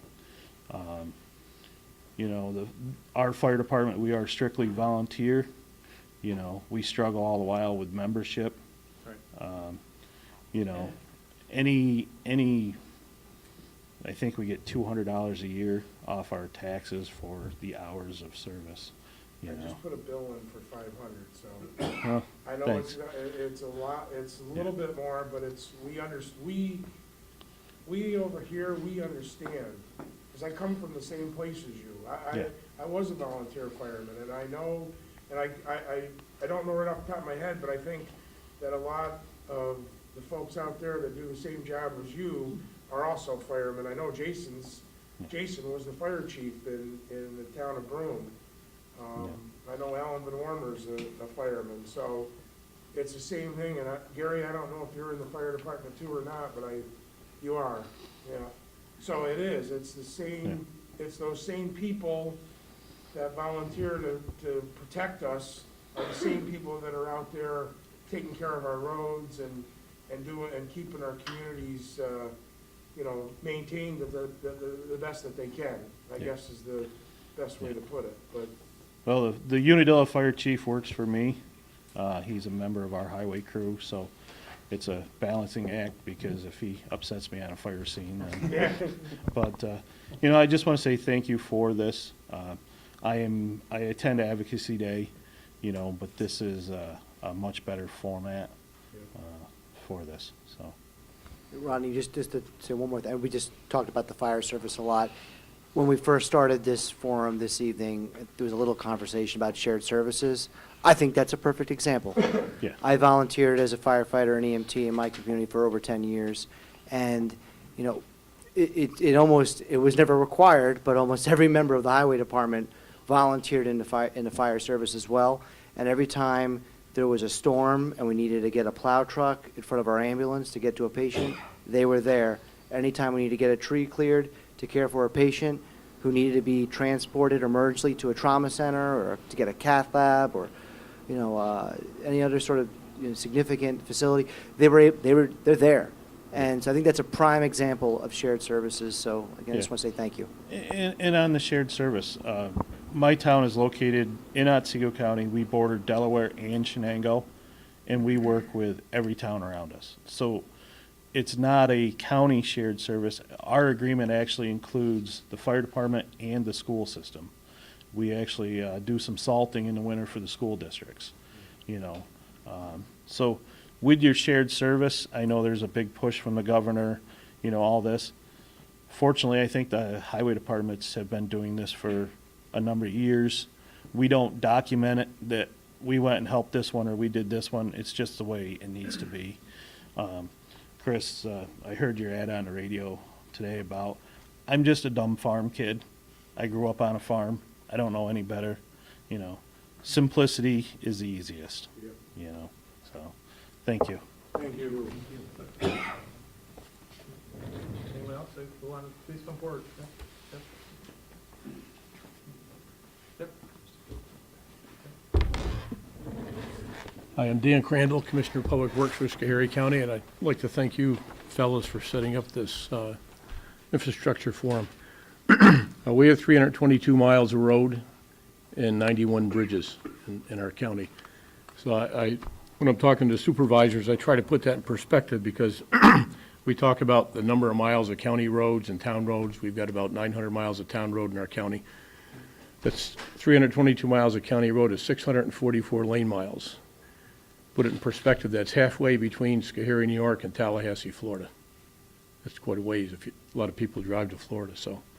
I'm on the executive board for the State Association of County Highway Superintendents and also on 2 of the Cornell local road panels. One of the common things that we talk about is planning. So prior to the 2015-2016 budget year, I believe we went over 10 years without a state transportation plan. And having a state plan is key to everything that we've talked about here today and all these different programs we've got. And I believe the current 5-year plan ends with a 2019-2020 year, as does Pave New York and Bridge New York, extreme winter weather recovery and all that type of thing. So I would encourage you as much as you can. I know we'll be pushing forward at Advocacy Day again this year to get another 5-year transportation plan. I think that's critical.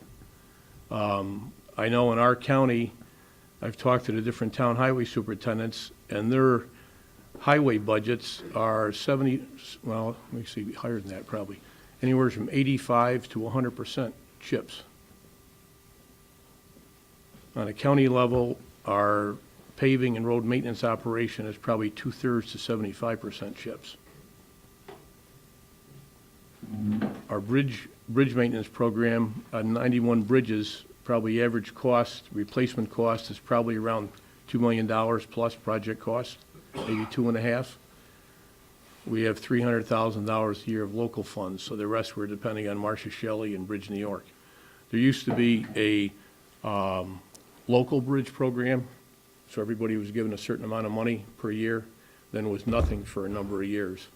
I don't know how many, because I've only been with the county 6, but there was no program in place until Bridge New York came up.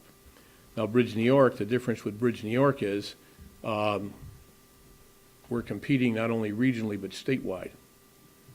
So we've got a couple of bridges that they're 1928 steel trusses we're hoping to get funding for. And it's a difficult thing to plan ahead because we don't know. And everybody that was in the Bridge New York program got a little bit snookered too, because it was a 5-year program, and the idea was everybody could submit 2 bridges per year and they were going to get 1. And initially it didn't include culverts. So what happened the first year, the governor hadn't agreed with DOT on the regulations, so nothing got awarded the first year. Year 2 and 3 they combined, but only a few counties downstate were told about that. We were told they wanted shovel-ready projects, so we got 1. Now, the last 2 years, this year and next year, they're combining, and that's the end of the program. So you could submit up to 4 bridges and 6 culverts, with a maximum of 3 culverts and 2 bridges. So, you were talking about the application process. I happen to be on the review committee for Bridge New York this time, one of the teams that we had. And this is a basic application package for 1 bridge. This does not include any of the attachments that go with it. So our team had 40 applications to review. Each of the bridge review teams had 40 applications. There were a couple DOT representatives and then two of us that were from the county level to review these. And some of the packages were about this thick, and some of them were like this. So it depended on what they had in there. A lot of it was environmental things that had to be dealt with, and with joint applications and getting other permits and that type of thing. So I think the program needs to be continued. It puts us in a bad position because we're all working on our budgets now, whether we're town or county, or no matter where we are in the state, we're working on our budgets now to be prepared. And we haven't even heard yet on Bridge New York. So when I'm going to my budget hearing with the Finance Committee Wednesday afternoon, and I don't know if it's going to be 0 I put in for my 5% county share, or if I'm going to get both of my bridges, which are going to have a total value of about $8 million. So that's huge. It's a huge amount for our county. And everybody else is up against the same thing.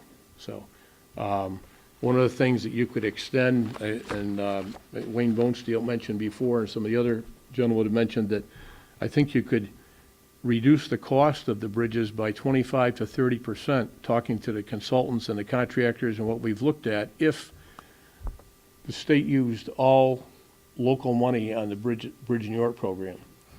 I don't understand why, when you look at the dollars on the federal level, what the state uses, they could put in the transportation budget and give us local money. Where it adds not only cost, but a lot of time, is the right-of-way issues. Tremendous. And the environmental issues too. And what happens when you're dealing with federal money, we have RPLs with DOT that do an excellent job. But they have to dot the I's and cross the T's, and it goes through about 4 different groups within DOT before we get clearance to move ahead with the work. And that really takes a lot of time, and that's money, and then they're getting back and forth to the consultants, and everybody's afraid of having a misstep because if things aren't perfect, the state or the feds cannot reimburse in the end. So that would be huge. On the culvert program, I think that more benefits the towns, and I think that's critical because so many of the towns, the CHIPS is 100% of their budget. There's a lot of towns that don't have culverts over 8 feet in diameter. One of the big impediments I've heard from the town highway superintendents is that they can't bundle projects together. They have a lot of culverts, 12-inch, 15-inch, 18-inch, 24, 36, 48. They could probably handle themselves or with a local contractor, that they didn't have to worry about prevailing rate or whatever. It could save a ton of money and really help the taxpayers out big time.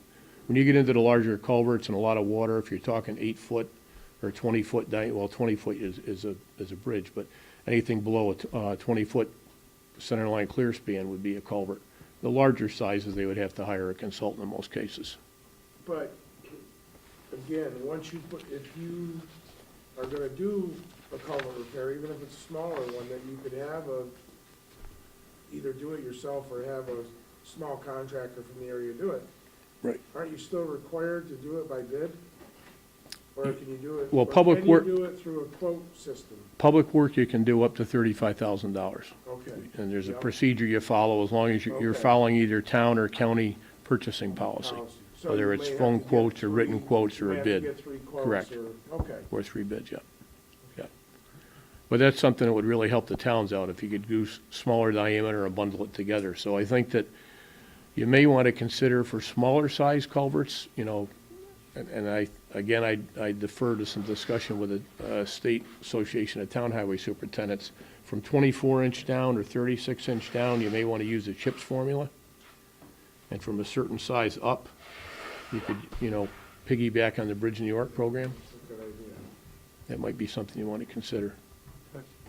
The other thing I just wanted to bring up, because a lot of times you don't hear this, 3 years ago, we had a 40% increase in our salt price. We had no control over that. State bid. This year, the asphalt escalator was 31%, was not in our budget. We'd got a new paver between us and the subcontractors. We were planning on doing about 18,000 ton. That would have been $300,000 increase for us. We had to cancel 3 of our projects. So the asphalt escalator is a big hit that we get that we never know what it is. It's never been this big before. Occasionally the price goes down, but we're figuring our budget this year for next year. So we took a huge hit this year, and the towns did too. Even when they oil and stone, their oils are going up, that type of thing. So that's they're all reasons behind increasing CHIPS funding in some way. But I think the biggest thing to make all the programs go through is we need a 5-year plan. Budgetarily, we need a 5-year plan. Yeah, Dan, you brought up a good point. That's something that was a really battle last time we did it. One, to try to ensure parity Yep. between the MTA capital plan and the DOT Right. state capital plan. And that's something that you and all the other highway superintendents were very instrumental in our advocacy day. That was a priority. We were able to get that parity, but that's coming up again that we need to address for sure. I did want to ask you a question that came up at our last meeting too. That, one of the issues that's come up relative to the CHIPS is that relative to the GIS, the mapping, with the new Google Maps that they're utilizing, where now DOT is saying how many road miles you might have, because the more road miles you have, the more CHIPS money you get. And they're arbitrarily taking some away. And if you need to be added, if some you should have had added to it, they're not. You have to jump through hoops to get it, but they take it away and then they take away your reimbursement. Is that something you've heard as a constant complaint? Yeah, we lost. I think they said overall the counties lost mileage and the towns gained mileage. We lost a couple of miles. But earlier you asked about the CHIPS formula. I've been trying to find out what the CHIPS formula is for 6 years, and I think that's a mystery. Wayne Bonesteel's been involved. Wayne spoke earlier, and he's never been able to find out what it was either. We asked the question, but. That Bridge New York application, do you have a copy of it that you could share with us? And I how can many give you- pages is it now? I can give you this one if you kind of push it through. That'd be great. It's So- like milk pricing. No one's figured it out yet. I'm going to give you my most expensive one here so that you can push that. Is there suggestions you guys would have to modify that application, to make it streamline it easier, make it a little easier? I mean, I know you need details for making decisions, but. Well, the way it was, it's a good program. And I thought that the thought behind it was good. And I suppose the 2-year time frame is better. You know, I asked Bob and Wayne here what they think too, but I think it's hard, it takes a long time to put these together. So when you get in the groove to do them, I think putting 4 together to get 2 out of them for a 2-year period is easier than trying to put 2 every year, I'm thinking. I don't know, some other people may have other opinions, but I think the base application was pretty good. They worked out a lot of the glitches on the PDFs being fillable and things, but the way the assessment was divvied up between us on the county side and town side and DOT, there was a lot of information that we were given that I think we didn't need. You know, we were looking at more at economic competitiveness, and if the application was filled out complete, and what the percentage of success rate was that it would actually happen. Because I guess what happened on some of the early projects, bridge projects were awarded and they never got done. So it tied that money up because it was committed. So we assessed some of those things, and DOT went through in more depth, analyzing the inspection reports and that type of thing, and the bridge rating, because DOT looks at a rating of 5 and above is what they want to see. Most of ours are 3 and below, so, and most of the ones that are going in are 3 and below, so they're getting pretty scary. But I think maybe sending back and forth, a lot of things were done electronically, but we don't need quite as much of the information going back and forth. But it was a big improvement over the first round. Okay. So, that's what I had. I think it was everything, yep. Thank But you. appreciate your support on Advocacy Day and all the bills and amendments to highway law you've been proposing and working through. Thank you. Thank you. Thank you. I know I had 2 more hands. If you guys want, you can both come right up, and then we'll tell you to go ahead. Come on. You can both come up, just sit down. We're all friends here.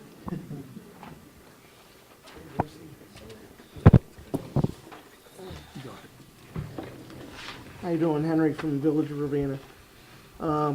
Yes, with the CHIPS program, you know, we could also, you know, I just don't want to beat a dead horse. I got 11 miles of road, $68,000 for CHIPS money. Of course, love to see an increase on that. You know, you combine the paved New York, winter recovery would definitely help. I'm here more with the infrastructure, water, and sewer. Since I started with the village, I've been working real hard trying to get grants and everything else. We got a nice grant from Senator Amador and somebody tag from doing 1,300 feet of water line down in Hamlet at Queens. It was only a 4-inch line that was down there. We replaced it to an 8-inch line. Just with that gave us the fire protection, the fire flow, and water pressure for the people. Just with replacing that, and that was only about 2 months ago, we've increased 45 to 50,000 gallons of savings because there were so many holes in this pipe. So a lot of people don't realize that, especially when the contractor was digging, they were coming across the pipe. There was holes in the pipe. It's just either going into the sewers, storm drains, going right to the river or whatever. We gained 2 hours on our pumps at the water plant, but not using losing that much water. So seeing a water funding, that would be awesome. With the CHIPS type program, same thing with sewer. We're getting ready to start a program. I finally got my board on board to increase some of the budget for starting the water and sewer and relining these sewers. With relining the sewers, and I'm going to a meeting tomorrow about relining, you'd be amazed at how much less treatment of sewer water that you would have to do at sewer plants. You know, everybody across the state would save a lot of money just with relining. Especially with lifting moratoriums. Village of Ravenna, Town of Queens was on a moratorium. Being on a moratorium, you're not able to put new buildings in industrial parks or whatever. So, you know, it definitely would help with the sewer part of it. Just with the water, just to let you know, we got the grant. We also did a partnership with Carver for an industrial park. They gave us a water line, it looped our system, so private, and that was almost $400,000 also. So this year alone, we almost did $900,000 with the grants and everything else, but I busted my hump by going after this.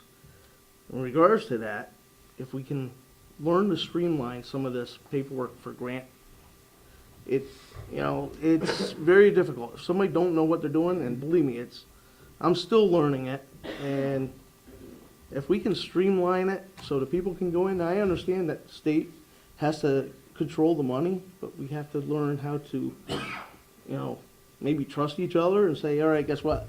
Let's go in there as a partnership and say, let's get this done and streamline these grants with all this. Same thing with stormwater. I agree with with the CHIPS program. We have probably about 4 miles of just main storm lines in the village of Ravenna. Most everybody knows that it's not this half-inch or 1-inch storm. It's that deluge of 4 or 5 inches. And it's only a short period of time with us. I'm not saying for everybody. So stormwater retention. We're working very hard with stormwater retention. So maybe work with DEC and try to get them to say, all right, let's release more money for stormwater retention. That's a good one. And believe me, we just put in for a grant for it with DEC. It looks very positive for different projects because we did a $40,000 grant for just planning, and we got 3 projects that we were looking at, and one of them would probably eliminate flooding of about 4 or 5 streets if we can get the stormwater retention done. Another thing is the hazard mitigation, which is along with that. Albany County is very proactive with it. We've been working with the county at the local level, doing the hazard mitigation to when we have the storms and we get federal funded, this will let us know the problem areas. The only other thing is that I've seen is with the shared services. Of course, we all do a lot between us. Albany County's working on it with the shared services, keeping documents and everything else. We do very good at least the town of Queens Village of Ravenna's doing documenting everything that we do. And we're passing it on to the county. As a matter of fact, they went off our program to actually start doing it in Albany County now.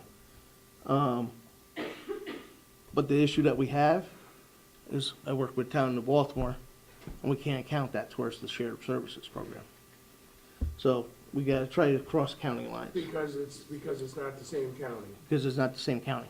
And there's probably a lot of people here that cross counties so we got to try to streamline that. I know it's, if everybody's on the corner of a county line, right. They're only 2 miles outside of your town. Right. And we work together, I know. But that will not count towards your shared services program. The only thing, I don't have a lot of information on it, maybe you gentlemen do. I've been in the NICOM conference for the last couple of years. We talked about the mutual aid plan for the highway departments. And like I say, I don't know a lot about it, but we have a mutual aid plan for fire and EMS in the state of New York. But we do not have it for highway departments.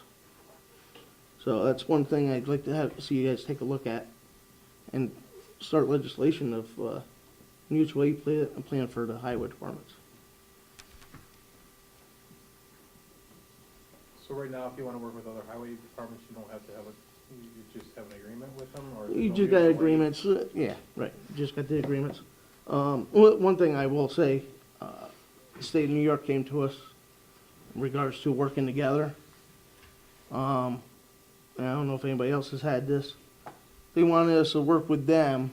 If they came onto our job site, we would have to cover them with workman's comp. If it's the other way around, you go work with the state, they're not You gonna. still gotta cover yourself. You gotta cover yourself, and the state does not cover you. And we would not sign that, we would not sign on to it.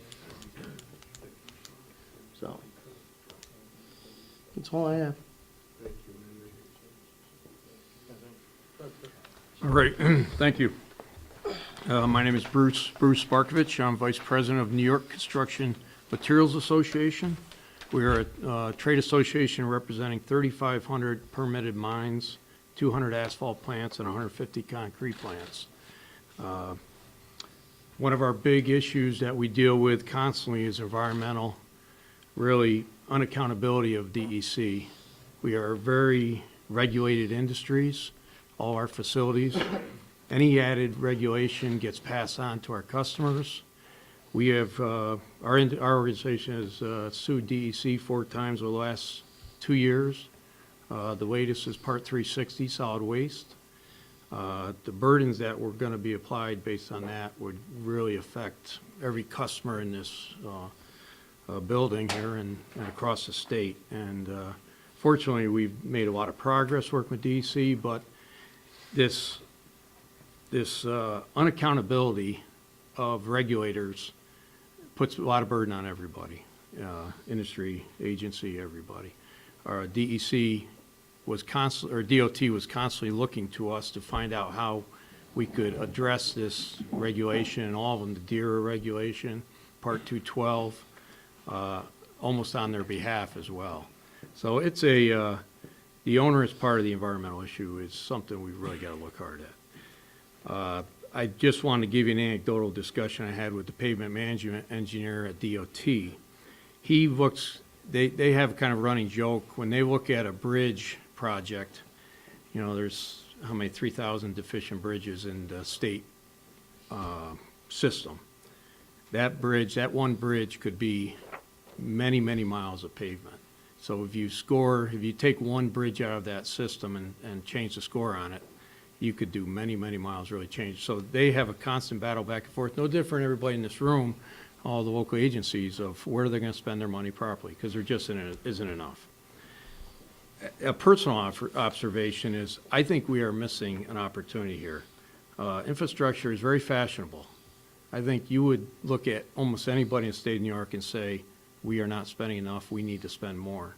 I just think we are missing an opportunity. Pennsylvania added $2.5 billion annually to theirs through tax revenue, gas tax. If anybody drives in Pennsylvania, realize you don't get a bargain on gas anymore because they've changed their gas tax. And New Jersey, very similarly. Many states in the country are doing exactly the same thing because no one has enough money. It's been suffering for many years, and we're paying the punishment for it. Continue on, you mentioned the MWBE, and I sat in on the disparity study work.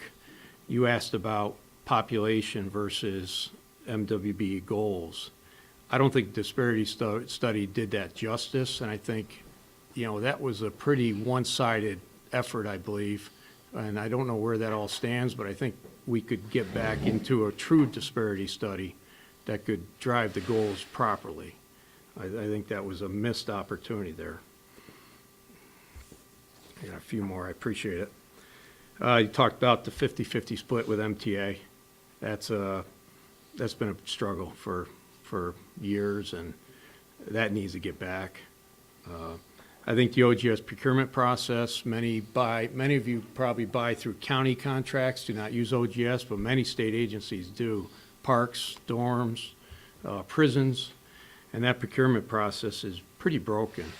And all that extra cost that gets built into a bid is passed on to the customer because of that system. So those are the majority of my comments. I want to ask you about the Part 360, because that came up when we were in Buffalo, Burnett. I think, and I remember working with them once before. I think I wrote a letter to the administration about this Part 360, and I know that the lawsuit was going on. So where does that stand right now as far as what the lawsuit is and the process, and, you know, is there any, I mean, obviously you have the lawsuit filed, but, I mean, that could be, all this is gonna do, if this rule goes through, it's gonna add a tremendous amount of cost to any type of project and bear on the municipalities. Now, they said they try to alleviate, they said that the municipalities, for example, they're still gonna be paying the price for it because it's still there. Yeah. The lawsuit stands and that is still in place. We have monthly negotiations with DEC. We have, they're kind of frequently asked questions. So it's really a guidance document that's online that discusses anything we've worked on together to change any of the regulation. And they're supposedly in the process of doing a rewrite based on our lawsuit and the discussion points. Some of the very big valuable things we gain, like recycled asphalt, is asphalt's 100% recyclable. To not be able to use that back into a mix is hugely costly. You're eliminating virgin aggregate, you're eliminating liquid itself. That was a very burdensome part of that.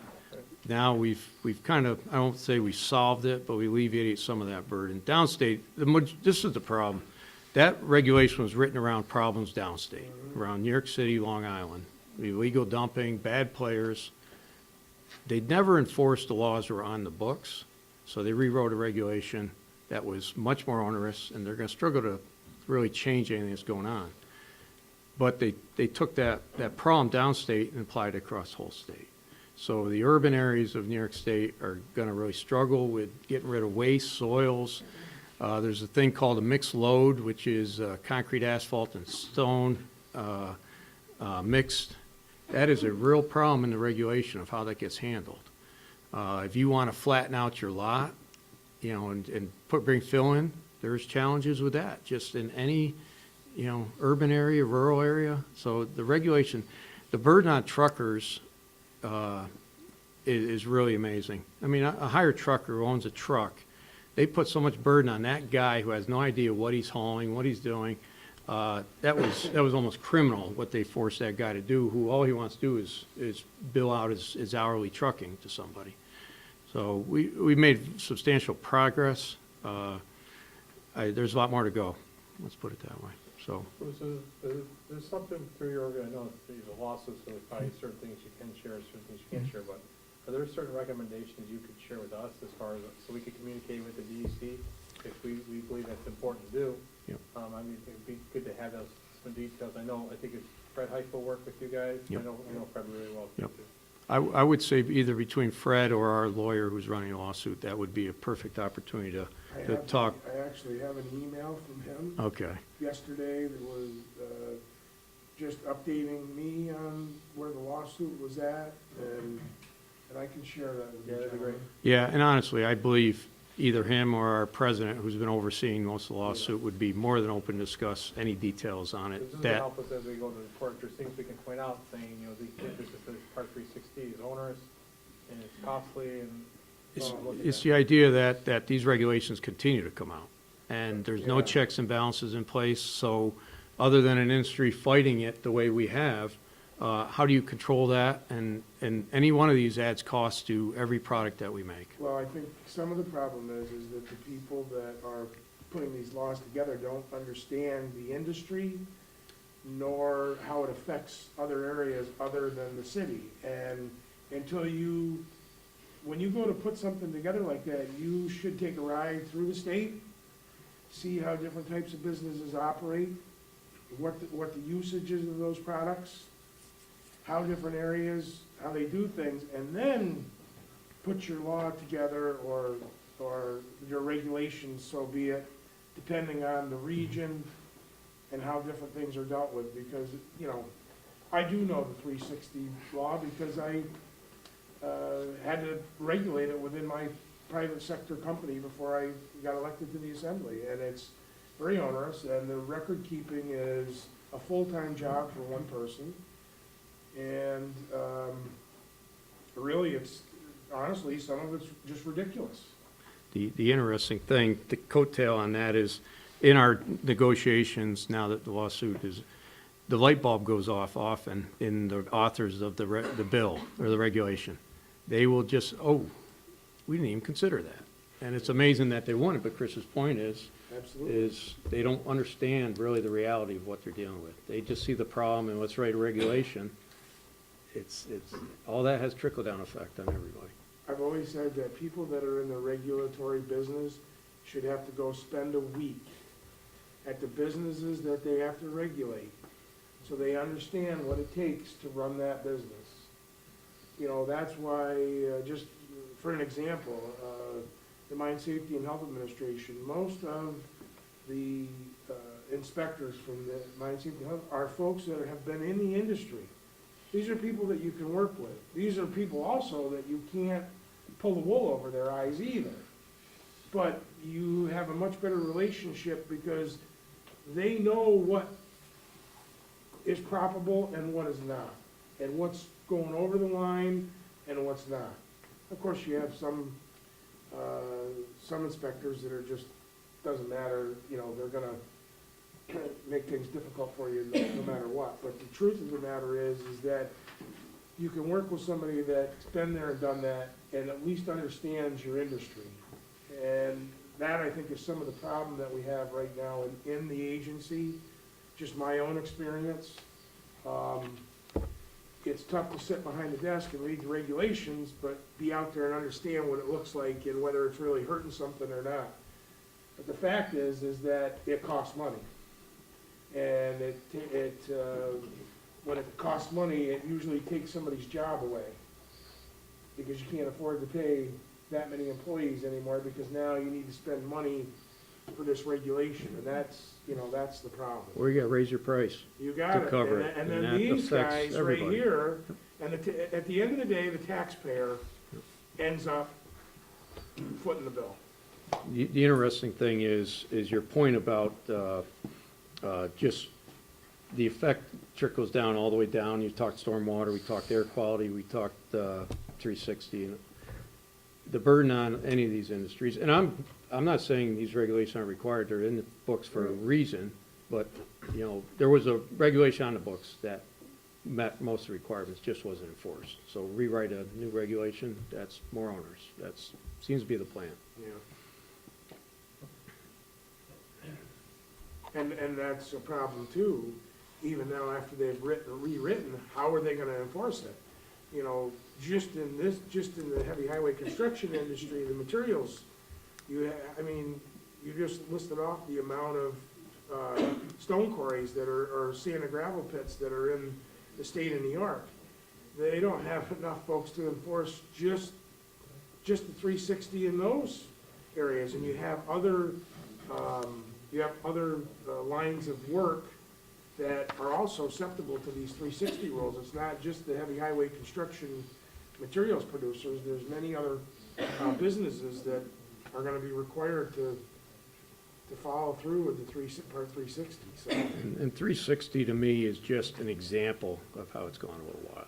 There are many out there that just put undue burden on agency and industry. Thank you. Thank you very much. Thank you, John. Thank you. Is anyone else?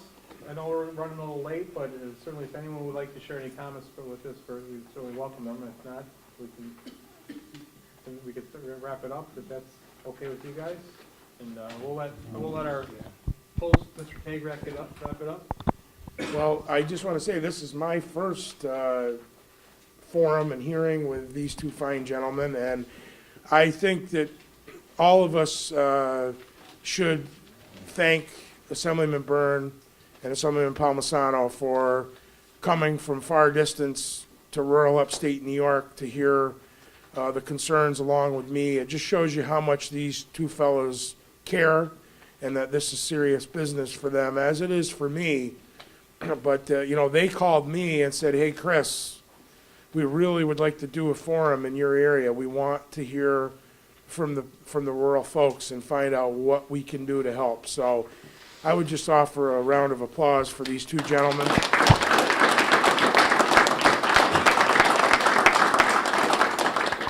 And for them including me in this forum, and you know, this is a new job for me. I come from the same place as you folks, so to have two guys like this there helping me along, I truly appreciate it. But I want to say to each and every one of you, thank you. You know, I think that the attendance that we had tonight was excellent, and we have people from at least 4 different counties that are within my district, which I think is awesome. We have folks from Delaware, Otsego, Schoharie, Greene, and Columbia County here, which I think that's incredible. And Albany County, so Rensselaer, so I think that's just incredible. But I just want to say thank you, and you know that I'm an advocate for your folks, and I'm going to continue to do whatever I can in my position to help you and to make sure that the information gets back to our forum and make sure that the information gets back to the Transportation Committee. So God bless all of you, and thank you so much for coming.